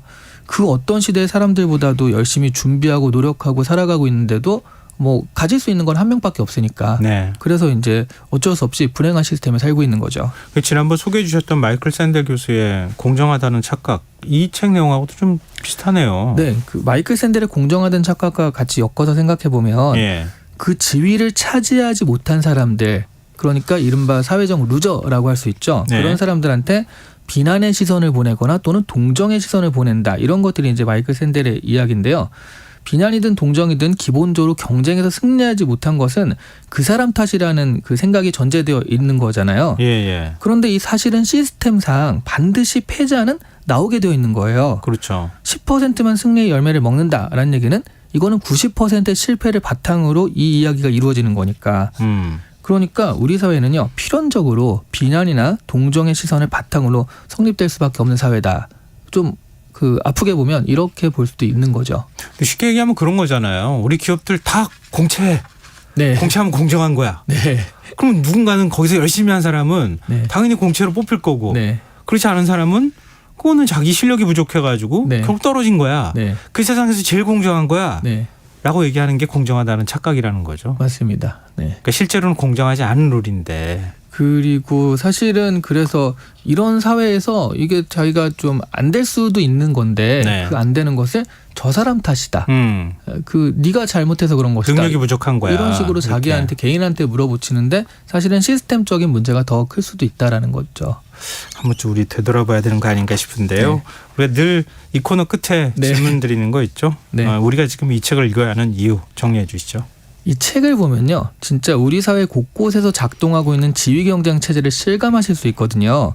제가 이 책에서 지위경쟁 시스템을 멈출 수 있는 방법까지 말하고 있지는 않습니다. 네. 그런데 다만 이런 책을 읽으면서 우리 모두를 공멸로 몰고 가는 이런 시스템의 부당함을 좀 인식할 수 있을 것 같아요.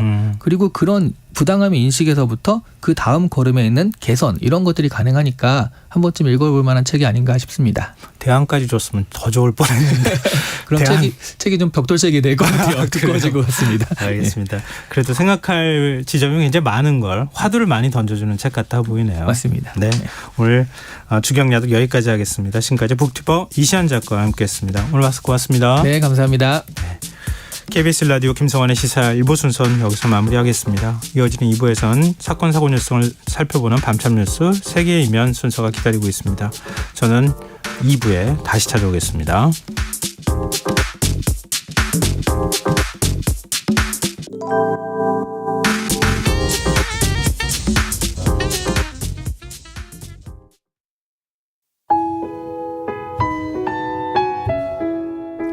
청취자 여러분, 위기가정을 찾아주세요. 어려운 경제 상황 속에서 긴급한 경제적 지원이 필요한데도 복지 사각지대에 놓여 있어 아무런 지원도 받지 못하고 극한 상황으로 내몰리고 있는 위기가정이 늘고 있습니다. KBS 강태원 복지재단에서는 사회 안전망에서 벗어나 위기에 처해 있는 가정을 발굴해 긴급 지원하는 사업을 진행합니다. 여러분 주위에 스스로의 힘만으로는 도저히 일어설 수 없는 힘든 이웃이 혹시 있는지 찾아봐 주세요.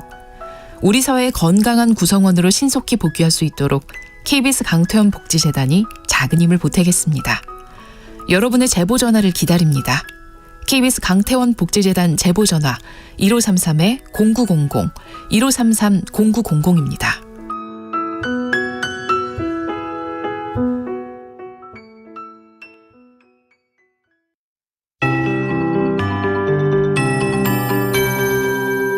KBS 58분 날씨. 내일은 전국에 비가 오겠고 밤에 수도권과 강원 북부부터 그치겠습니다. 현재 충청권과 남부지방, 제주도 산지에 호우경보, 강원 남부 내륙 산지와 경기 남부에 호우주의보가 발효된 가운데 경기 남부와 강원 남부 내륙 산지, 충남권에 시간당 10에서 30mm의 폭우가, 그 밖에 전국은 5mm 내외의 비가 오거나 소강 상태를 보이는 곳이 있습니다. 모레까지 예상 강우량은 제주도 산지 500mm 이상, 남해안과 지리산 부근 400mm 이상, 충청권과 남부지방, 제주도 100에서 300, 경기 남부와 강원 내륙 산지, 울릉도 독도 30에서 120, 그 밖에 전국 10에서 60mm입니다. 오늘 밤부터 모레 오전까지 충청권과 남부지방을 중심으로 시간당 30에서 60mm의 장대비 쏟아지는 곳 있겠습니다. 또한 제주를 제외한 전국의 산사태 위기경보 최고 단계인 심각 단계에 발령 중입니다. 침수나 붕괴 등 피해 없도록 대비하시기 바랍니다. 내일 아침 최저기온 서울 23도, 광주 24도 등 전국이 22에서 25도의 분포를 보이겠고, 낮 최고 기온은 서울 29도, 대구 27도 등 전국이 25에서 29도로 내륙을 중심으로 최고 체감온도 33도 이상 올라 덥겠습니다. 서울의 현재 기온 25.6도, 습도 86%, KBS 58분 날씨 박성준입니다.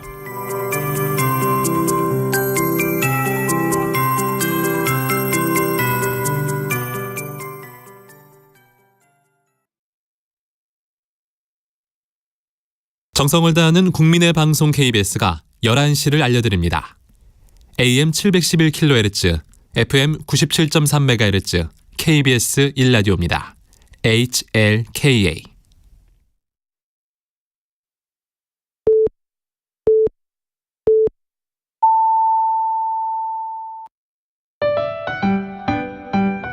(2023) KBS 1라디오 연중기획 낮은 목소리 당신의 목소리를 들려주세요.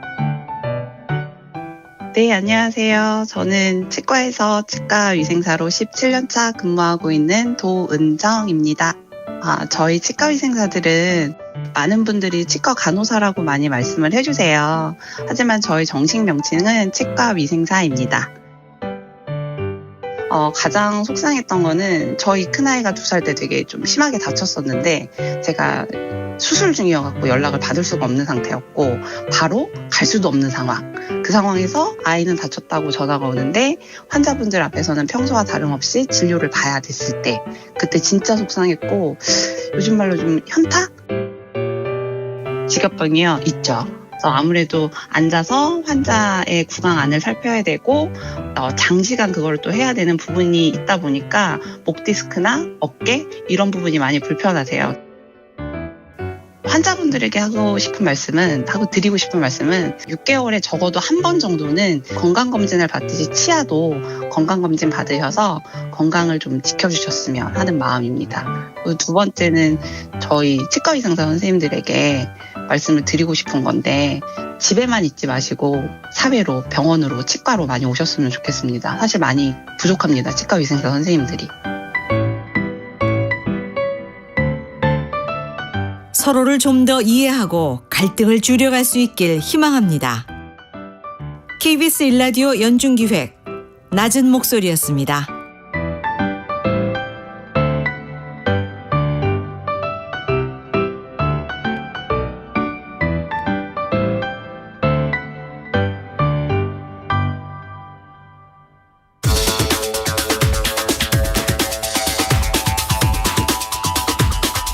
지금부터 집중호우 관련 KBS 뉴스 특보를 1TV와 동시에 들으시겠습니다.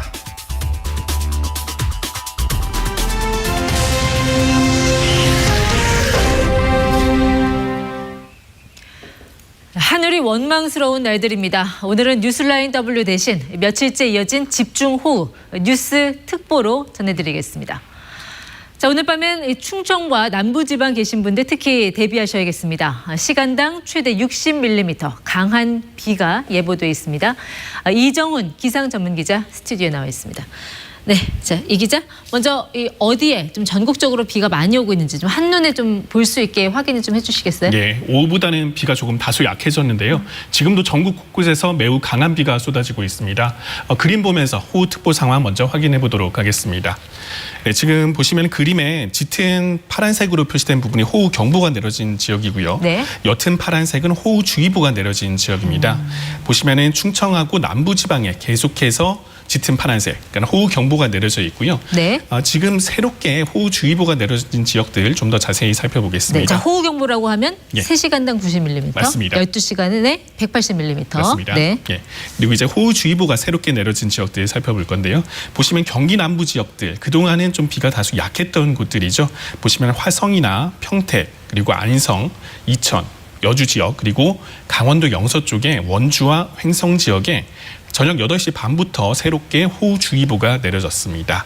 그리고 이제 이 지역들에 실제로 비가 어느 만큼 많이 오는지 실시간 비구름의 이동 모습을 확인할 수 있는 레이더 영상을 통해서 살펴보도록 하겠습니다. 네, 지금 저기 붉게 표시된 지역이 비가 많이 내리는 지역인가요? 맞습니다. 붉은색이 시간당 10에서 30mm 정도의 상당히 강한 비가 내리는 지역인데요. 보시면 조금 전에 말씀드린 것처럼 주로 강한 비구름은 오후보다는 상당히 북상했습니다. 지금 보시는 것처럼 이렇게 충청 북부에서 경기 남부 예. 그리고 강원 영서 남부 지역에 걸쳐져 있습니다. 길게 가는 띠 형태로 움직이고 있다는 맞습니다. 거군요. 남서에서 이렇게 북동쪽 방향으로 띠 형태로 지금 이동을 하는 모습 보이고 있고요. 그래서 이들 지역에 최근 한두 시간 동안에 약 시간당 20에서 30mm 정도의 상당히 강한 비가 내리고 있습니다. 그리고 지금은 남부지방은 사실 비가 조금 약해졌는데요. 보시면 이렇게 제주 남서쪽 해상에서 또 붉은색의 매우 강한 비구름 보이시죠? 예. 이 비구름이 계속해서 북쪽으로 이동을 하고 있습니다. 내일 새벽에는 다시 내륙 쪽으로 들어올 수 있기 때문에 네. 지금 남부지방에서 비가 잠깐 약해졌다고 하더라도 안심하셔서는 안 될 것 같습니다. 충청 이남 그 남부지방 중심으로 비가 올 수 있으니 대비해라. 네. 자, 일단 비가 내리는 지역은 확인했고 그러면 그 현장은 지금 어떤 상황인지 CCTV 화면으로 한번 잠깐 보고 가겠습니다. 네, KBS 재난감시 CCTV로 현재 비가 많이 오는 지역들 위주로 현재 상황을 확인해 보도록 하겠습니다. 네, 화면 보시면은 먼저 보시는 지역은 경기도 여주의 삼승교 지역입니다. 조금 전에 말씀드린 것처럼 여주에도 저녁 8시 반부터 호우주의보가 내려져 있고요. 네. 보시면은 매우 강한 장대비가 이 가로등 불빛에 보이는 도로 위로 계속해서 떨어지는 모습 보이고 있습니다. 이제 밤에 어두컴컴할 때도 저 정도 물보라가 보일 정도면 굉장히 많은 비가 내리고 있다는 얘기네요. 네, 지금 시간당 약 20에서 30mm 정도의 강한 비가 내리고 있습니다. 네, 이어서 보실 곳은 강원도 원주의 관설교차로 부근입니다. 네. 역시 저녁 8시 반에 호우주의보가 내려져 있는데 지금은 빗줄기는 다소 가늘어 보이지만은 보시면은 굉장히 좀 뿌옇죠. 그러네요. 예, 네. 이렇게 빗줄기도 있지만 이 수증기 안개. 때문에 안개가 예. 많이 껴서 지금 굉장히 시야가 흐린 모습입니다. 역시 여기도 호우주의보가 지금 내려진 상황이라는 맞습니다. 거죠. 그럼 호우주의보가 비가 안 오는 지역도 곧 큰 비를 만날 수도 있으니 네. 가능하면 서행을 하고 또 피해가는 게 우선이다. 맞습니다. 예, 좀 전에 또 레이더 영상에서 보신 것처럼 이들 지역으로 지금 강한 비구름이 유입되고 있기 때문에 앞으로 또 비가 더 거세질 가능성이 있습니다. 운전하실 때는 가급적 속도를 줄이시고 또 안전거리를 충분히 확보해 주시기 바랍니다. 다음으로 보실 곳은 충남 천안 지역입니다. 네. 계속해서 호우경보가 내려진 지역이죠. 천안은 호우주의보가 아니라 호우경보. 네, 맞습니다. 지금도 화면 보시면은 굉장히 빗줄기가 강한 것 같고요. 또 도로에 차량들 지날 때마다 이렇게 물보라도 굉장히 있는 모습입니다. 네. 카메라에도 빗방울이 계속 고여 있는 상태고요. 이렇게 아무래도 지금, 이제 불이 밝은 데는 이제 도로 주변이다 보니까 저희가 도로 현장만 보여주지만 네. 그밖에 하천이라든지 또 절개 지역 이런 데도 굉장히 주의를 해야 된다라는 거 네. 함께 말씀을 해주시면 좋을 것 같아요. 그렇습니다. 지금 사실 밤에 좀 보일 수 있는 곳이 이렇게 밝은 곳들밖에 없어서 도로 위주로 보이고 있습니다. 보여드리고 있습니다만은 실제 더 위험한 곳은 그동안 불어난 하천 주변 그리고 산비탈이나 이렇게 절개지 주변 붕괴 사고 위험이 높은 이런 곳들입니다. 밤사이에 이런 곳들에서도 계속 주의해 주시기 바랍니다. 네, 그러면 이 시각 이후에 좀 비구름대가 어디로 몰려갈지 그 예측 모델로는 어떻게 나오고 있습니까? 네, 지금은 일단은 아까 보여드린 것처럼 주로 경기 남부나 그리고 충청 지역에 비가 많이 오고 있는데 앞으로 상황은 어떨지 슈퍼컴퓨터 예측 모델로 살펴보도록 하겠습니다. 네, 지금 보시는 그림이 내일 새벽부터의 비구름 이동 모습인데요. 이렇게 일단 새벽까지는 계속해서 충청 북부나 경기 남부 그리고 강원 남부 지역 좀 전에 지금까지 계속 비가 많이 온 이들 지역에 예. 강한 비구름이 위치할 걸로 보입니다. 네. 이들 지역에는 시간당 30에서 60mm의 매우 강한 비가 예상되는데요. 그리고 아까 레이더 영상에서 남쪽에서 비구름 올라온다고 말씀드렸죠. 예. 이 부분이 지금 계속해서 내일 새벽에는 이렇게 충청이나 남부지방으로 유입될 걸로 보이고 있습니다. 그래서 역시 충청과 남부지방에도 내일 새벽부터는 빗줄기가 점점 강해져서 시간당 30에서 60mm의 강한 비가 예보되고요. 그리고 그 이후 상황도 한번 살펴보겠습니다. 이후에는 이 강한 비구름이 띠 형태를 이루면서 사실 이 부분이 제일 무서운 부분입니다. 한 구간에 이렇게 강한 비구름이 계속 정체하는 네. 모습을 보이는데요. 이렇게 정체하는 곳에서는 역시 시간당 30에서 60mm의 비가 예상이 되고요. 특히 많은 비가 예보된 곳은 바로 이제 붉은색 원으로 보신 이 남해안과 지리산, 제주도 부근입니다. 네. 이들 지역에는 시간당 최대 80에서 제주 산간 같은 경우에는 시간당 100mm 이상의 기록적인 폭우가 쏟아질 거로 보입니다. 네, 그러니까 앞서 본 그 기상청 레이더 상황은 이제 실시간 실측 화면인 거고 지금은 이제 앞으로의 비구름대가 어디로 갈지 좀 예상해 보는 거라고 할 수 있고요. 맞습니다. 가장 관심은 과연 이 장마가 언제 끝나냐 이걸 텐데 언제까지로 저희가 예상을 해야 되고 있는 겁니다. 네, 사실 아직 장마가 언제 끝날지 자체는 좀 예측하기 어려운데 일단 이번에 지난주부터 이어지고 있는 이 강한 비는 모레 오전까지 주로 이어질 걸로 보입니다. 그리고 내일이 최대 고비가 될 걸로 예상되고 있습니다. 네. 일단 모레까지 예상 강수량을 그래픽을 보면서 설명해 드리도록 하겠습니다. 일단 가장 많은 비가 예보된 곳은 바로 이 지리산과 남해안 일대입니다. 보시면은 무려 최대 400mm 이상의 매우 많은 비가 집중될 걸로 보이고요. 그리고 그동안 많은 비가 왔던 충청과 남부지방 일대에도 100에서 최대 300mm 이상의 비가 더 내릴 걸로 보입니다. 그리고 네. 지금 강한 비가 내리고 있는 이 경기 남부나 강원 남부 지역에도 많게는 120mm 이상의 비가 내릴 걸로 예상이 되고 있습니다. 이게 모레까지 예상 강수량인데요. 일단은 내일 가장 강한 비가 집중될 걸로 보이고 모레 오전까지 비가 이어질 것으로 예상되고 있습니다. 이미 내린 비의 양도 만만치 않은데 앞으로 한 이틀 더 쏟아지면 여러 가지 2차 피해도 우려되는 상황입니다. 네. 어떤 게 가장 걱정되세요? 이제 가장 걱정되는 건 산사태죠. 이미 많은 비가 누적됐기 때문에 추가로 비가 더 내리면은 그동안 약해진 흙이나 지반이 무너지기 쉽기 때문입니다. 그래서 산사태의 행동 요령을 좀 더 자세히 설명해 드리도록 하겠습니다.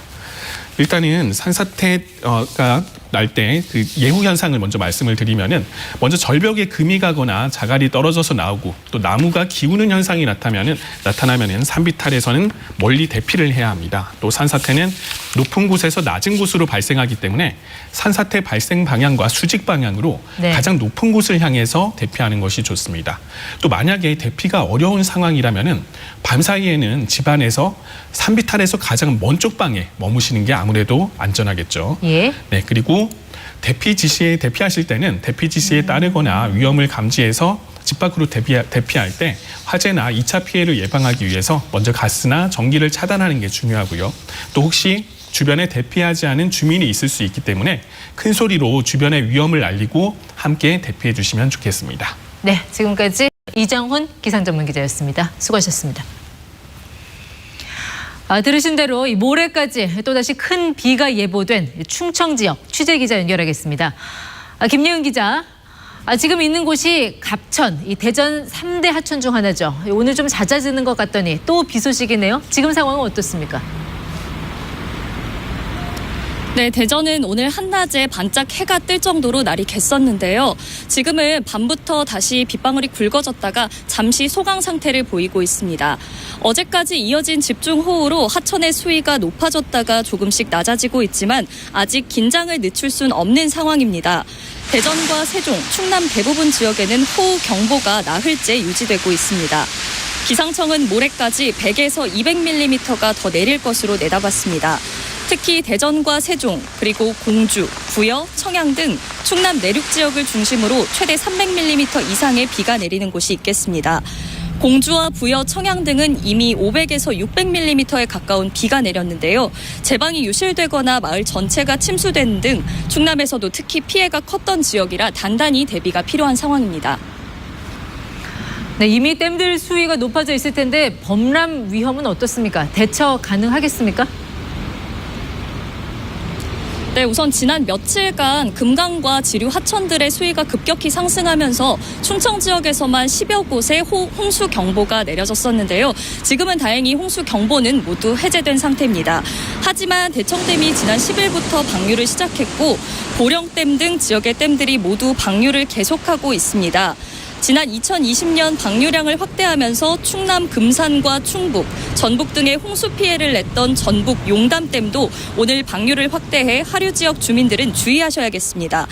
무엇보다 산사태 걱정이 큽니다. 전국에 산사태 위기경보 심각 단계가 내려진 가운데 특히 세종과 공주, 부여, 청양 등 충남 9개 지역에는 산사태 예보 경보도 따로 내려져 있습니다. 이미 세종과 충남에서 산사태로 4명이 숨지고 2명이 다친 만큼 각별한 주의가 필요합니다.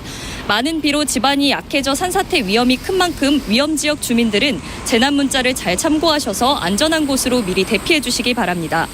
지금까지 대전 갑천에서 KBS 뉴스 김예은입니다. 계속해서 광주 전남 상황도 살펴보겠습니다. 현재 호우 경보가 내려져 있습니다. 목포 취재기자 연결합니다. 김명대 기자.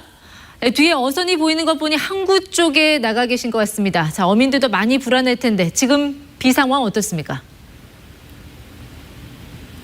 네, 목포 북항에 나와 있습니다. 전남은 영암과 순천에서 오후 한때 시간당 50에서 60mm의 매우 강한 비가 관측되기도 했습니다. 지금은 세력이 약해지면서 광주 전남에 시간당 5mm 미만의 약한 비가 내리고 있는데요.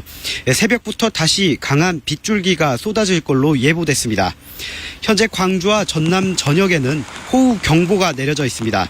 이틀 동안 영암 시종이 261.5mm로 가장 많은 비가 내렸고 여수 돌산 253, 광주 141.5mm 등 대부분 지역이 100에서 200mm의 강수량을 기록했습니다.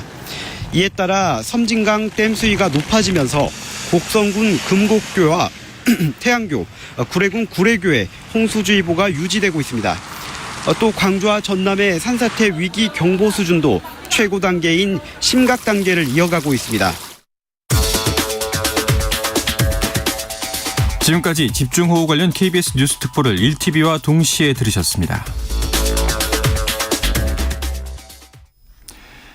지금 시각은 11시 15분입니다. KBS.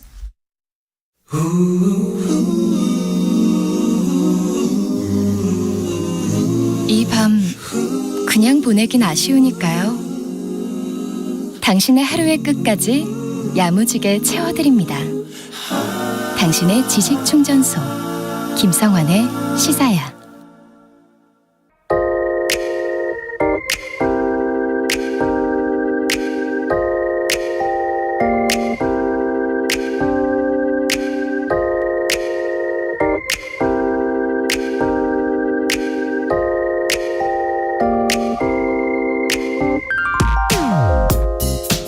마치 거짓말 같은 토요일 오전이었습니다. 사고 소식을 듣자마자 지난밤 방송 때 했던 말들이 머릿속에서 되새김을 하는 것처럼 저를 괴롭혔습니다. 기상특보를 전하며 홍수와 지하차도 침수, 산사태 발생에 철저한 대비가 필요하다. 조마조마하는 심정으로 방송했는데 불과 몇 시간 만에 현실이 될 줄은 상상조차 하지 못했습니다. 더 자주, 더 힘을 줘서 재난 대비를 강조했더라면 어땠을까? 혹시 상황이 바뀌지는 않았을까? 뒤늦은 후회가 밀려옵니다. 하인리 법칙처럼 사전에 사고 발생 징후가 있었음에도 포착하지 못한 건 아닌지 지난 2달 동안 스크랩해둔 기사들을 하나씩 꺼내 살펴보기 시작했습니다. 가장 먼저 시선이 간 건 CCTV였습니다. 미호천 범람에 대비하라는 통보를 받았지만 도로관리사업소 직원들은 현장으로 나가 통제한 게 아니라 2시간 동안 CCTV만 봤다는 대목에서는 공공감시 CCTV 대수와 성능 면에서 세계 최상위권으로 평가받으면 뭐하나, 감시도 좋지만 현장을 통제할 공무원이 없으면 아무 쓸모가 없는데. 지난해 8월 기록적인 폭우로 침수된 반지하에 갇혀 일가족 3명이 숨지는 사고가 발생한 직후 반지하 제로 사업을 하겠다 의지를 보였던 행정기관들. 1년이 지났지만 대부분은 여전히 반지하에 살며 폭우 예보가 틀리기만 바라는 좀채 바뀌지 않는 현실도. 아니, 이보다 조금 더 앞서 발표된 감사원의 서울시 25개구 감사 결과도 금세 여론의 관심에서 멀어진 것이 아쉽기만 합니다. 서울시가 하천 범람이 우려되는 지역 125곳을 선정했지만 자치구들은 침수 위험지구로 지정하지 않았는데 그 이유가 집값이 떨어진다거나 건축 시 어려움이 생긴다는 민원이 제기됐기 때문이라는 감사원 발표는 재난 대비보다 집값이 우선이라는 인식을 드러낸 사례였습니다. 수원 영통의 한 신도시 아파트 입주민들이 출동 사이렌 소리가 시끄럽다며 소방서를 혐오시설 취급한 현실은 또 어떤가. 장례식장과 쓰레기 소각장을 넘어 장애인 특수학교까지 범위가 확장되더니 대학생 행복기숙사, 임대 아파트에다 급기야 소방서까지 깊이 혐오시설이 되다니. 혹시 나만 아니면 된다는 이기심이 재난을 만들고 있는 건 아닌가. 또 과연 정치와 행정은 절제되지 않은 욕망과 갈등을 적절히 조율할 능력을 가지고 있긴 한 것인가. 다시 질문해보게 됩니다. 지금까지 오늘의 발견이었습니다.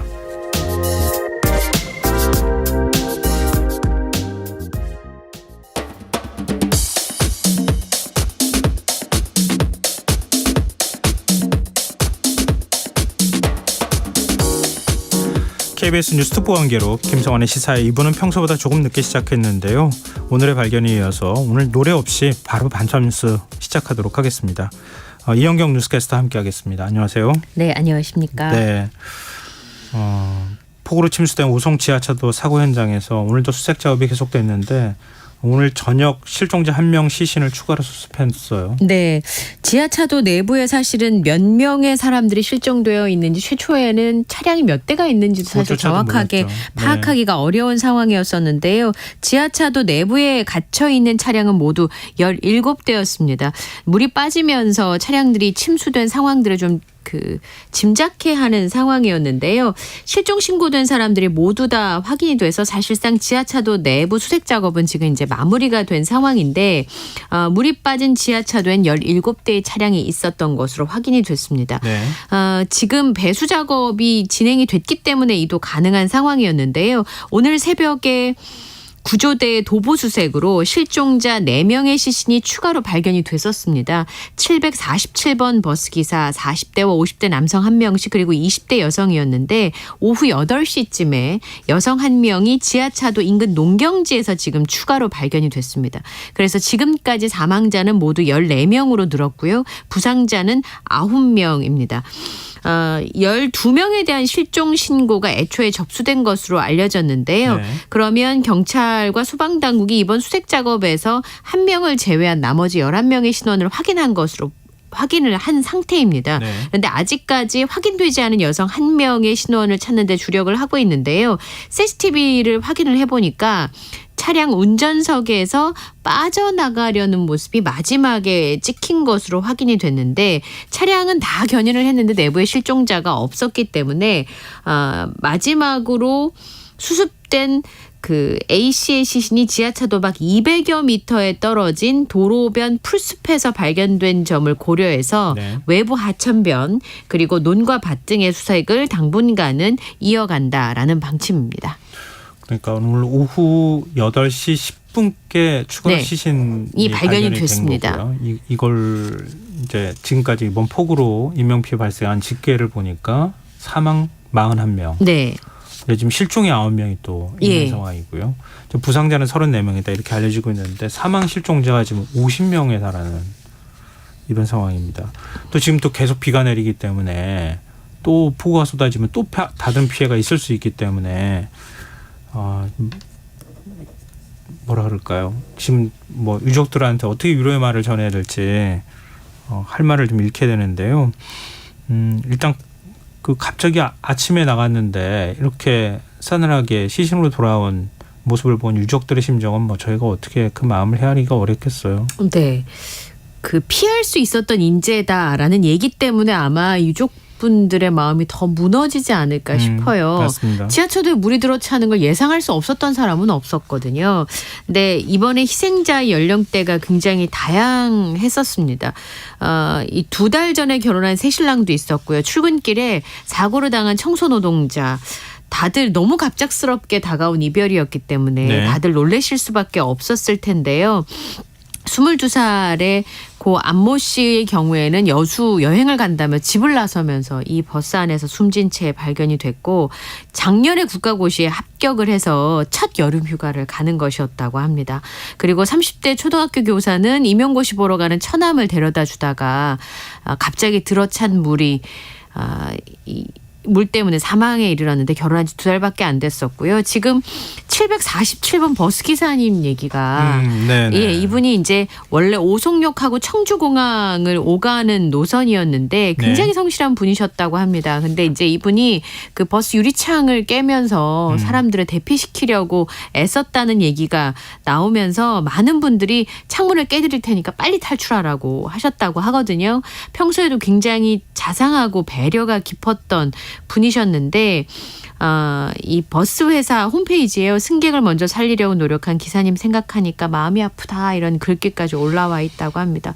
근데 이번에 사실은 이런 시간들이 찾아온 것이 준비가 안 된 부분들도 있지만 지자체에서 대응을 너무 늑장 대응을 했기 때문에 거기에 대한 항의들이 좀 있었고요. 조문을 거부하는 일들까지 벌어졌는데 특히나 지자체 대응이 적절했는가. 사실은 이미 홍수경보가 발효된 지 시간이 지난 상황에서 이런 사고가 발생을 했기 때문에 그리고 버스가 갑자기 경로를 왜 바꿨는지도 궁금하다라고 얘기를 했습니다.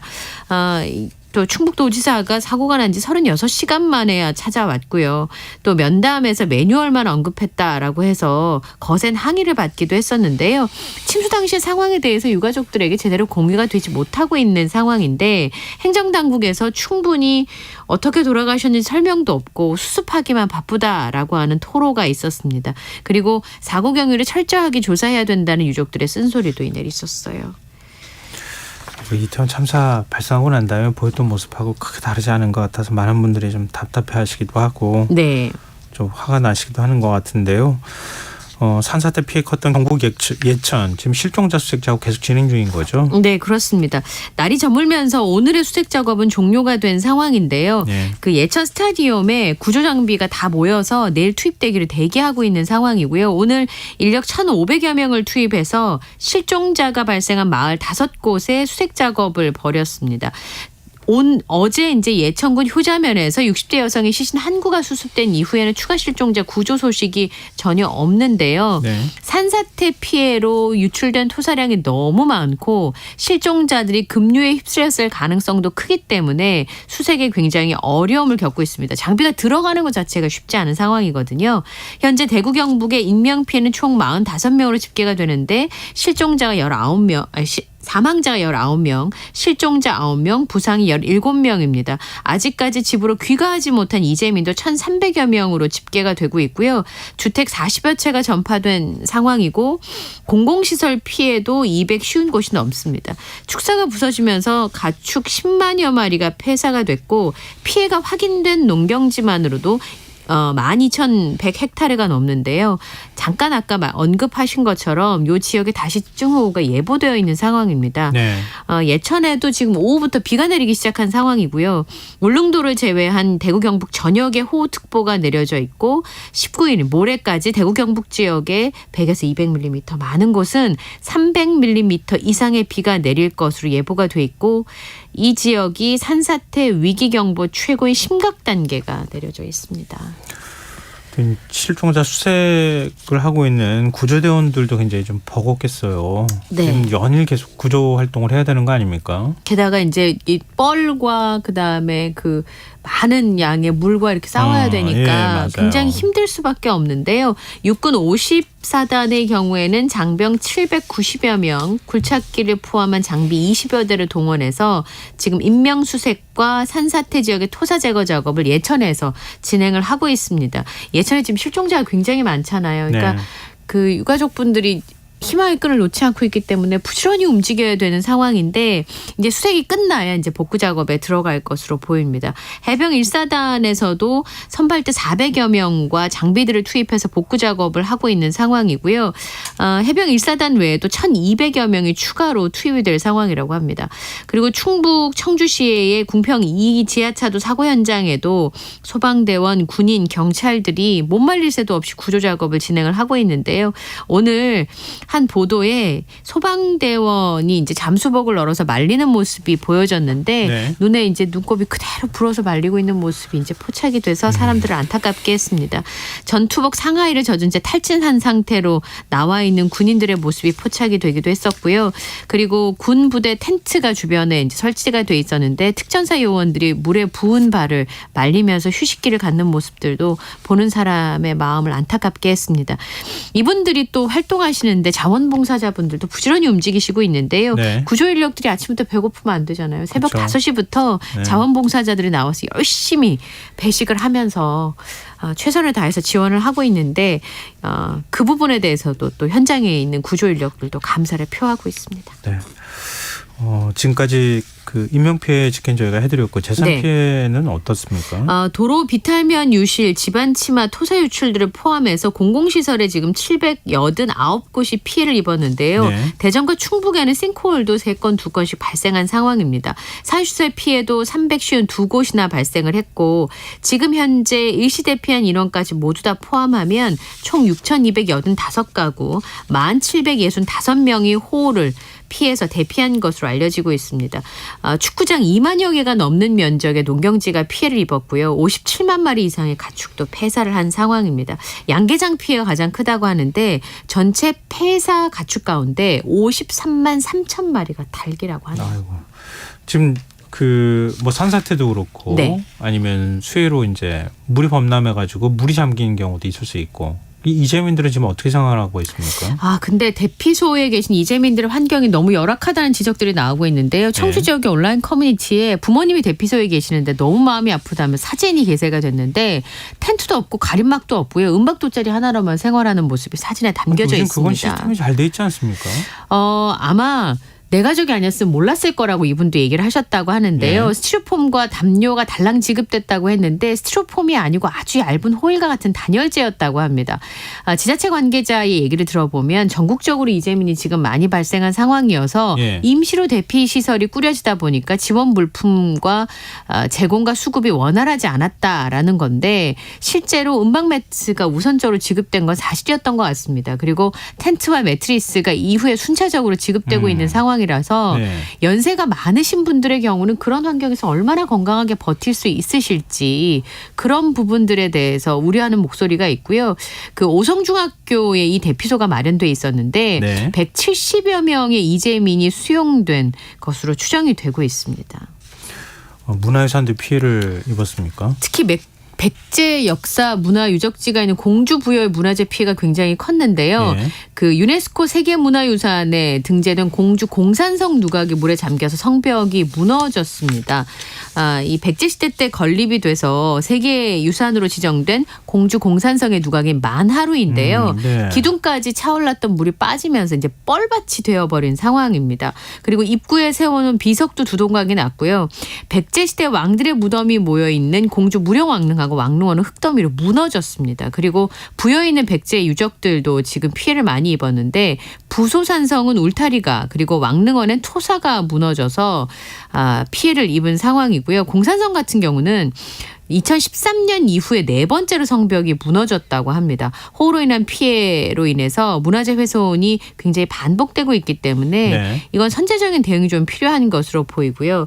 그 외에도 지금 그 영주 부석사 조사당이 계속된 비로 주차장과 진입로에 토사가 유입이 됐고요. 지금 복구 공사가 진행 중에 있습니다. 예천도 문화재 피해가 많이 입었는데 지난 6월 말부터 올해 장마철에 집계된 국가유산의 피해 규모는 모두 40건이고요. 충남은 7건으로 경북에 이어서 두 번째로 많은 것으로 집계가 됐습니다. 지금까지 많은 비가 내려와가지고 피해도 많이 발생했지만 앞으로 얼마나 비가 더 내릴 것인가 그렇죠. 이게 문제 아니겠습니까? 네. 얼마나 더 내릴 거라고 합니까? 폭우가 지금 19일까지 예상이 되어 있는 상황이거든요. 예. 특히나 지금 제일 피해가 큰 지역이 아시다시피 충청권하고 경북 북부 지역인데 네. 남부지방에는 앞으로 강수량이 내일 많이 오는 지역은 80에서 시간당 100mm의 극한 호우가 예상되는 곳도 있어서 다들 우려가 굉장히 높습니다. 지금 정체전선이 서해 남부 해상에 위치하고 있습니다. 근데 다량의 수증기가 유입되고 있으면서 전북, 충청, 경북 곳곳에 강한 비가 집중되고 있는데요. 오늘 밤 자정을 넘어가면서 전국적으로 비가 확대가 되겠습니다. 그리고 모레쯤에 이제 비의 그 구름의 영향에서 좀 벗어날 것으로 보이는데요. 경기 남부와 강원 남부가 내일 새벽과 아침 사이에 충청도와 전북 경북 지방은 내일까지 강한 비가 올 수 있겠고요. 전남과 경남은 모레 새벽까지, 제주도는 모레 오전까지 비가 강하게 오겠습니다. 남해안은 시간당 최고 80mm 이상, 제주 산지의 경우에는 시간당 100mm 이상의 극한 강도의 호우가 예상이 되는 상황이고요. 충청과 남부지방은 지금 나흘째 호우경보가 발효 중에 있습니다. 내일 새벽까지 경기 남부까지 특보가 확대될 것으로 보입니다. 그리고 경기 남부와 강원 지역에도 30에서 120mm의 비가 집중되는 상황이어서 수요일까지 특히 지리산하고 남해안, 제주 산간 지역에 최고 500mm 이상의 비가 예상됩니다. 네, 가용할 수 있는 모든 자원을 다 총동원해서라도 정말 더 추가 피해 안 나왔으면 좋겠고요. 네. 뭐 예천 산사태 같은 경우에는 산사태 위험 지역으로 또 미리 예고가 된 것도 아니었다고 하더라고요. 네. 그러니까 이건 사실 발로 뛰어다녀야지 알 수 있는 거잖아요. 그러니까 관계기관이나 아니면 공무원들이 정말 좀 많은 곳들을 좀 다니면서 위험하다 이렇게 미리 판단이 되면 대피를 할 수 있도록 조치를 그렇죠. 해줬으면 좋겠습니다. 네. 네, 좀 화제를 좀 바꿔보죠. 학교 폭력 피해를 본 고등학교 학생 3명 가운데 1명은 거의 매일 폭력에 시달린 것으로 조사됐다고요. 네, 한국교육개발원에서 2022년에 2차 학교폭력 실태조사 분석보고서를 홈페이지에 공개했는데 이게 작년 9월 19일부터 10월 18일까지 초등학교 4학년부터 고등학교 2학년에 다니고 있는 13만 2,860명에게 학교폭력 가해와 피해, 목격 경험을 조사를 했습니다. 네. 2022학년도 1학기부터 설문 응답 시점까지 폭력을 당했다라고 하는 학생은 전체 1.6%, 2,113명이었는데요. 초등학생이 제일 많아요. 1,503명. 그다음에 중학생이 516명, 고등학생이 94명의 순이었는데 문제는 학급 학급의 급이 올라갈수록 이제 나이가 많아질수록 학교 폭력의 피해 빈도가 잦아진다는 겁니다. 네. 거의 매일 시달렸다는 답변이 고교생의 32% 피해를 당했다고 얘기한 학생들 중에서 그다음에 중학생은 23.6%, 초등학생은 20% 순이었고요. 폭력 피해를 당한 초등학생이 23.1%, 중학생이 20%, 고등학생이 35.2%가 폭력을 당한 뒤에 도대체 어떤 조치를 받았냐라는 질문에 아무 일도 일어나지 않았다라고 답을 했습니다. 그러니까 사후 조치가 굉장히 미흡하다는 걸 볼 수 있겠고요.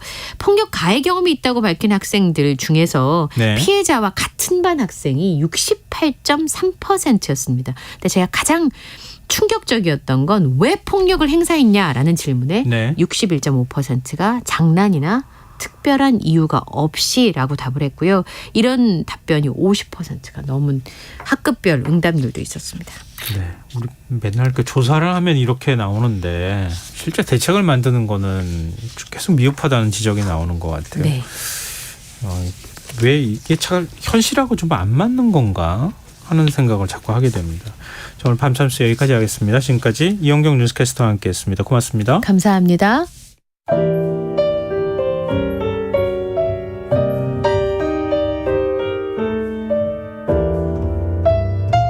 내일의 품격 김성환의 시사야에서 챙겨가세요. 하루를 마무리하는 시간 꺼내보는 당신의 지식 창고 KBS 1라디오 김성환의 시사야.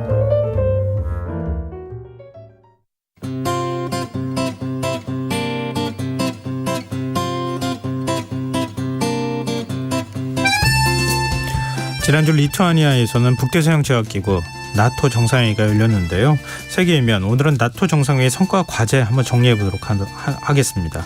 외신캐스터 전주현 씨 나와 계십니다. 안녕하세요. 네, 안녕하세요. 네, 스웨덴의 나토 가입이 확정이 됐어요. 네, 가장 눈에 띄는 네. 뉴스였죠. 네. 스웨덴이 한 200년 동안 중립국 지위, 군사 비동맹주의라는 전통을 지켜왔거든요. 맞아요. 중립국 대표적인 중립국이었잖아요. 그렇습니다. 핀란드도 마찬가지였고요. 네. 근데 이제 러시아가 우크라이나를 침공한 이후에 작년 5월에 스웨덴하고 핀란드가 같이 나토 가입을 신청을 했습니다. 그런데 핀란드는 4월에 가입을 했거든요. 네. 근데 스웨덴은 튀르키예랑 헝가리가 반대를 해서 그동안 나토 가입을 하지 못하고 있었습니다.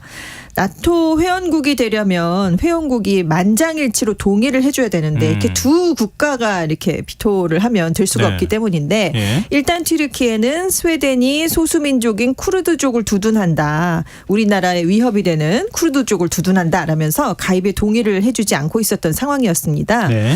그런데 튀르키예가 이번에 나토 정상회의가 11일부터 12일까지 열렸는데 하루 앞둔 10일에 지지하겠다라면서 전격 합의를 해준 거예요. 헝가리도 11일에 가입을 지지하겠다라고 밝히면서 이제 스웨덴이 나토의 32번째 회원국 가입을 눈앞에 두게 됐습니다. 근데 이제 스웨덴하고 핀란드의 가입이 좀 의미가 있는 게 나토가 2001년에 9.11 테러가 일어난 이후에 테러와의 전쟁을 벌였거든요. 네. 그때 2004년 동구권의 7개 국가를 신규 회원국으로 받아들인 이후에 가장 상징적인 안보 영토 확장이다 이런 의미를 갖게 됐습니다. 사실 러시아가 우크라이나를 침공할 때 내세웠던 명분 중에 하나가 나토의 동진을 막겠다라는 거였거든요. 네네. 근데 전쟁 이후에 북유럽 국가들이 오히려 안보를 위해서 중립국 지위를 버리고 있습니다. 그래서 지금 러시아가 의도했던 바와 정반대로 나토 영역은 더 확장이 되고 있고요. 러시아의 고립은 조금 더 심화되는 그런 상황이 발생되고 있습니다. 근데 핀란드 같은 경우에는 러시아하고 전쟁까지 벌였던 국가인데. 그렇죠. 네. 근데 정반대로 확 다 와버렸으니까 네. 뭐 동진 전략이 위험하다 이런 얘기가 쏙 들어가게 생겼어요. 그렇습니다. 지금. 근데 스웨덴이 나토 합류로 네.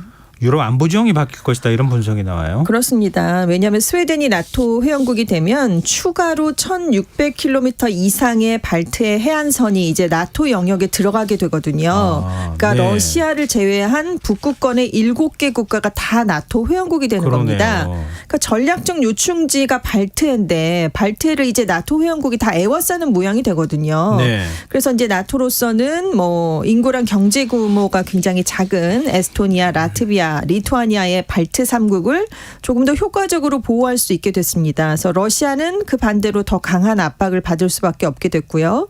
그래서 스웨덴이 가입하면서 이렇게 북유럽, 북극해까지 나토 영역이 확장이 되니까 나토가 여기를 아우르는 지역 방어 계획도 세울 수 있게 되는 변화가 일어났습니다. 네네. 그리고 스웨덴이 해군력이 강해요. 전투기도 자체 생산을 하고 있거든요. 수출도 하고. 그래서 스웨덴이 합류하면 나토는 실질적으로 군사력 역량이 강화되는 효과를 누릴 수가 있고요. 그리고 이제 국제사회에서 나토의 영향력은 더 커질 것이다. 이렇게 전망이 되는데 왜 그러냐면 우크라이나 전쟁이 시작된 이후에 유엔 안전보장 이사회가 열리긴 하지만 중국과 러시아가 반대를 하니까 아무것도 뭘 통과시킬 수가 없거든요. 네. 그래서 이런 안보리를 대신해서 나토의 존재감이 더 커질 수가 있고 그리고 스웨덴하고 핀란드가 굉장히 오랫동안 중립국 역할을 하면서 러시아와 지내왔는데 그 세월 동안 획득한 정보도 나토의 자산이 될 수가 있습니다. 반면에 일부에서는 이제 러시아와 나토 간의 완충지대가 정말 없어진 셈이거든요. 그렇기 때문에 서방 대 반서방 대결이 더 치열해지는 신냉전 체제가 더 뚜렷해질 것이다라는 우려도 나오고 있습니다.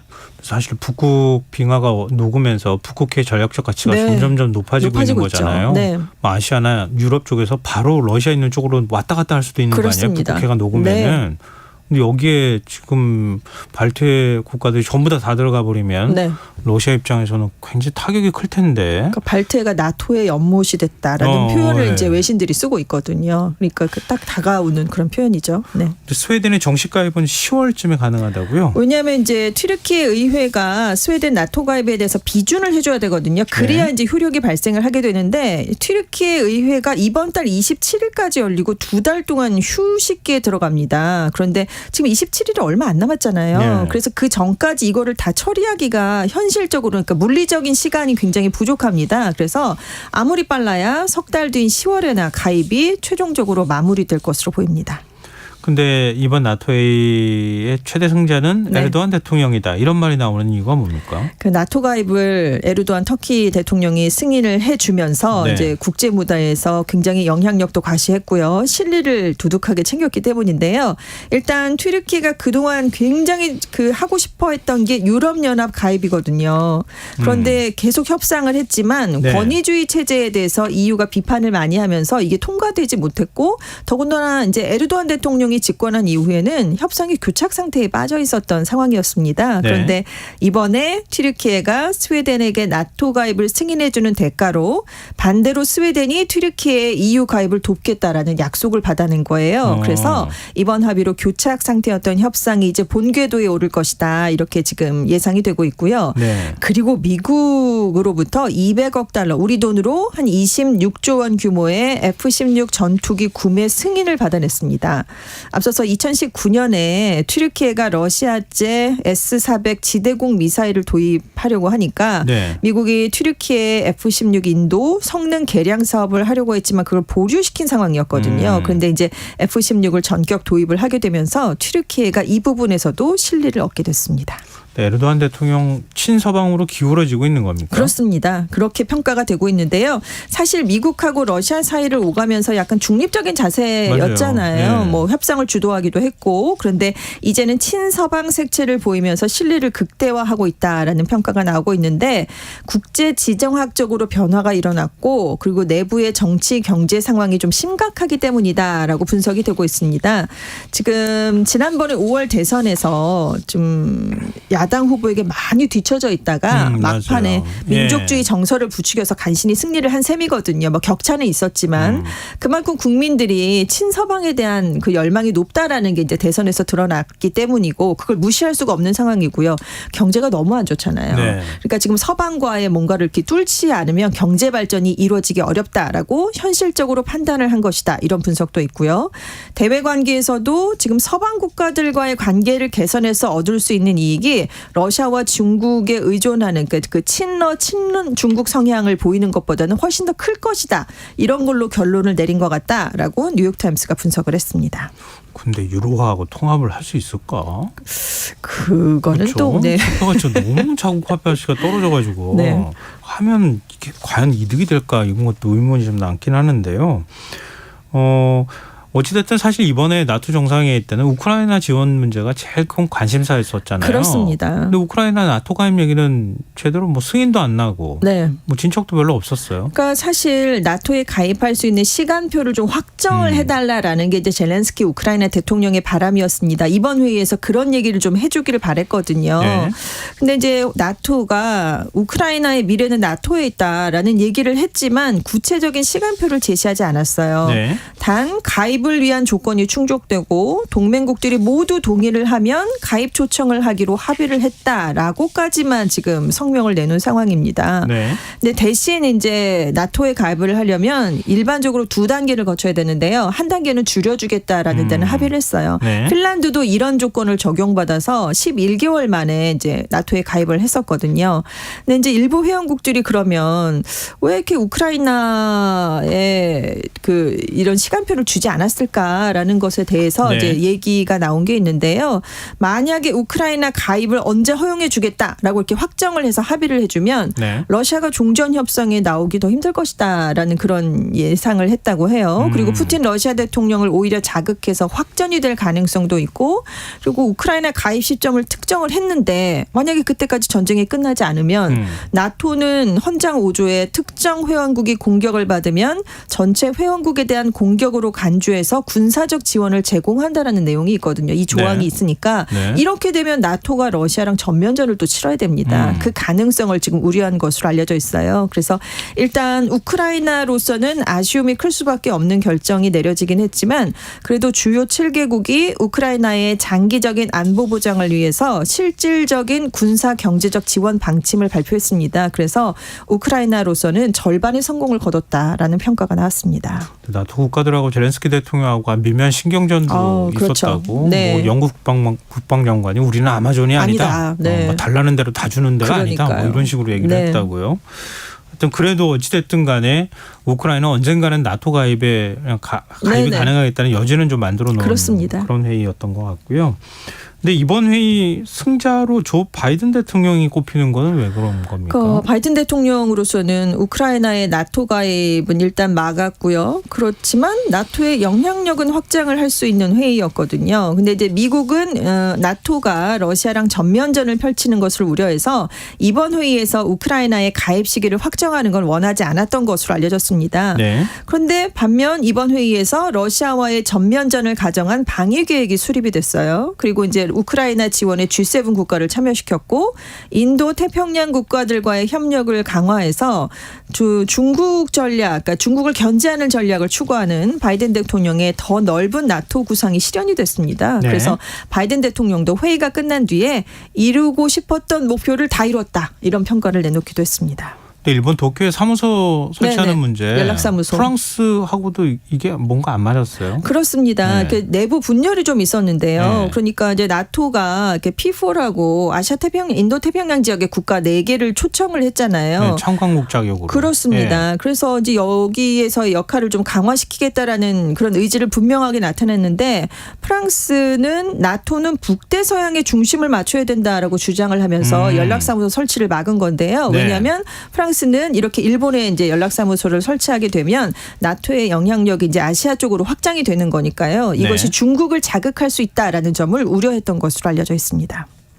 아무래도 마크롱 대통령하고 시진핑 주석하고 네. 관계가 네, 있었죠. 친중이다 뭐 이런 네. 평가 그때 나왔었잖아요. 굉장한 환대를 가서 마크롱 대통령이 받기도 했고요. 네. 그러니까 근데 나토 정상회의에서는 중국을 구조적인 도전 국가 이렇게 규정을 한 거잖아요. 그렇습니다. 이게 처음 나온 건 아니고 네. 작년에 이제 신전략 개념에서 일단 처음 명시가 됐었죠. 근데 네. 올해 이제 또 다시 이제 언급이 된 겁니다. 근데 올해는 정치, 경제, 군사 같은 전방위에 걸쳐서 강도 높은 표현으로 중국에 대해서 경계 수위가 더 높아졌습니다.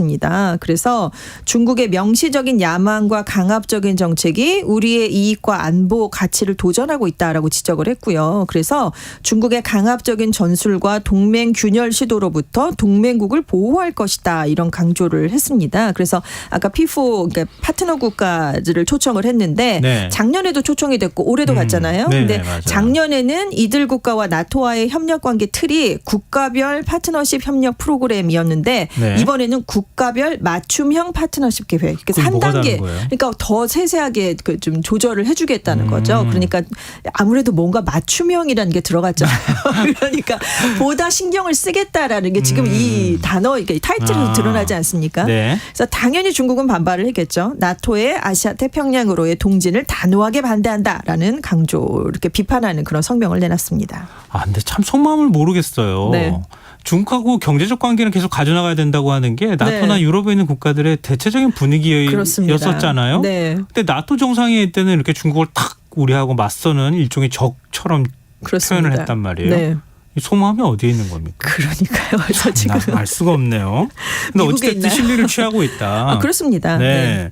근데 지금 그러면은 중국을 이런 식으로 적으로 규정하다시피 네. 해버리면 네. 가만히 있을 수가 없잖아요. 그렇죠. 러시아도 지금 그렇고요. 네, 그러니까 나토 정상회의가 끝나자마자 반 나토 연대 움직임이 나타나고 있어요. 일단 중국과 러시아가 우리나라 동해 부근에서 해군과 공군 합동 훈련을 실시할 예정입니다. 지금 시기는 명확하게 못 박지 않았는데 이제 훈련을 하게 돼요. 그 유럽 쪽에서 해야 되는 거 아니에요? 왜 여기서 훈련하니까. 아시아 태평양 교육으로 오지 말라는 얘기인지 네. 아무튼 안보 협력을 강화하고 있으니까 아시아 태평양 동맹 파트너 국가들과 거기에 대해서 이제 대응을 하는 그런 차원으로 해석이 되고 있고요.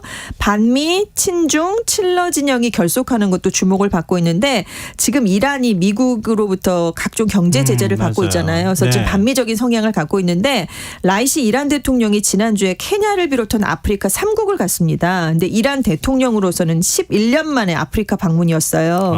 그런데 이제 5월에 우간다가 그 동성애자에 대해서 최고 사형까지 가능해 한 반동성애법을 제정해 버렸습니다. 그래서 네. 서방으로부터 굉장히 많은 비판을 받았는데 여기에 대해서 우리는 공감한다라면서 연대 뜻을 이번에 가서 나타내 주면서 이제 협력을 강화하는 모습을 보였고요.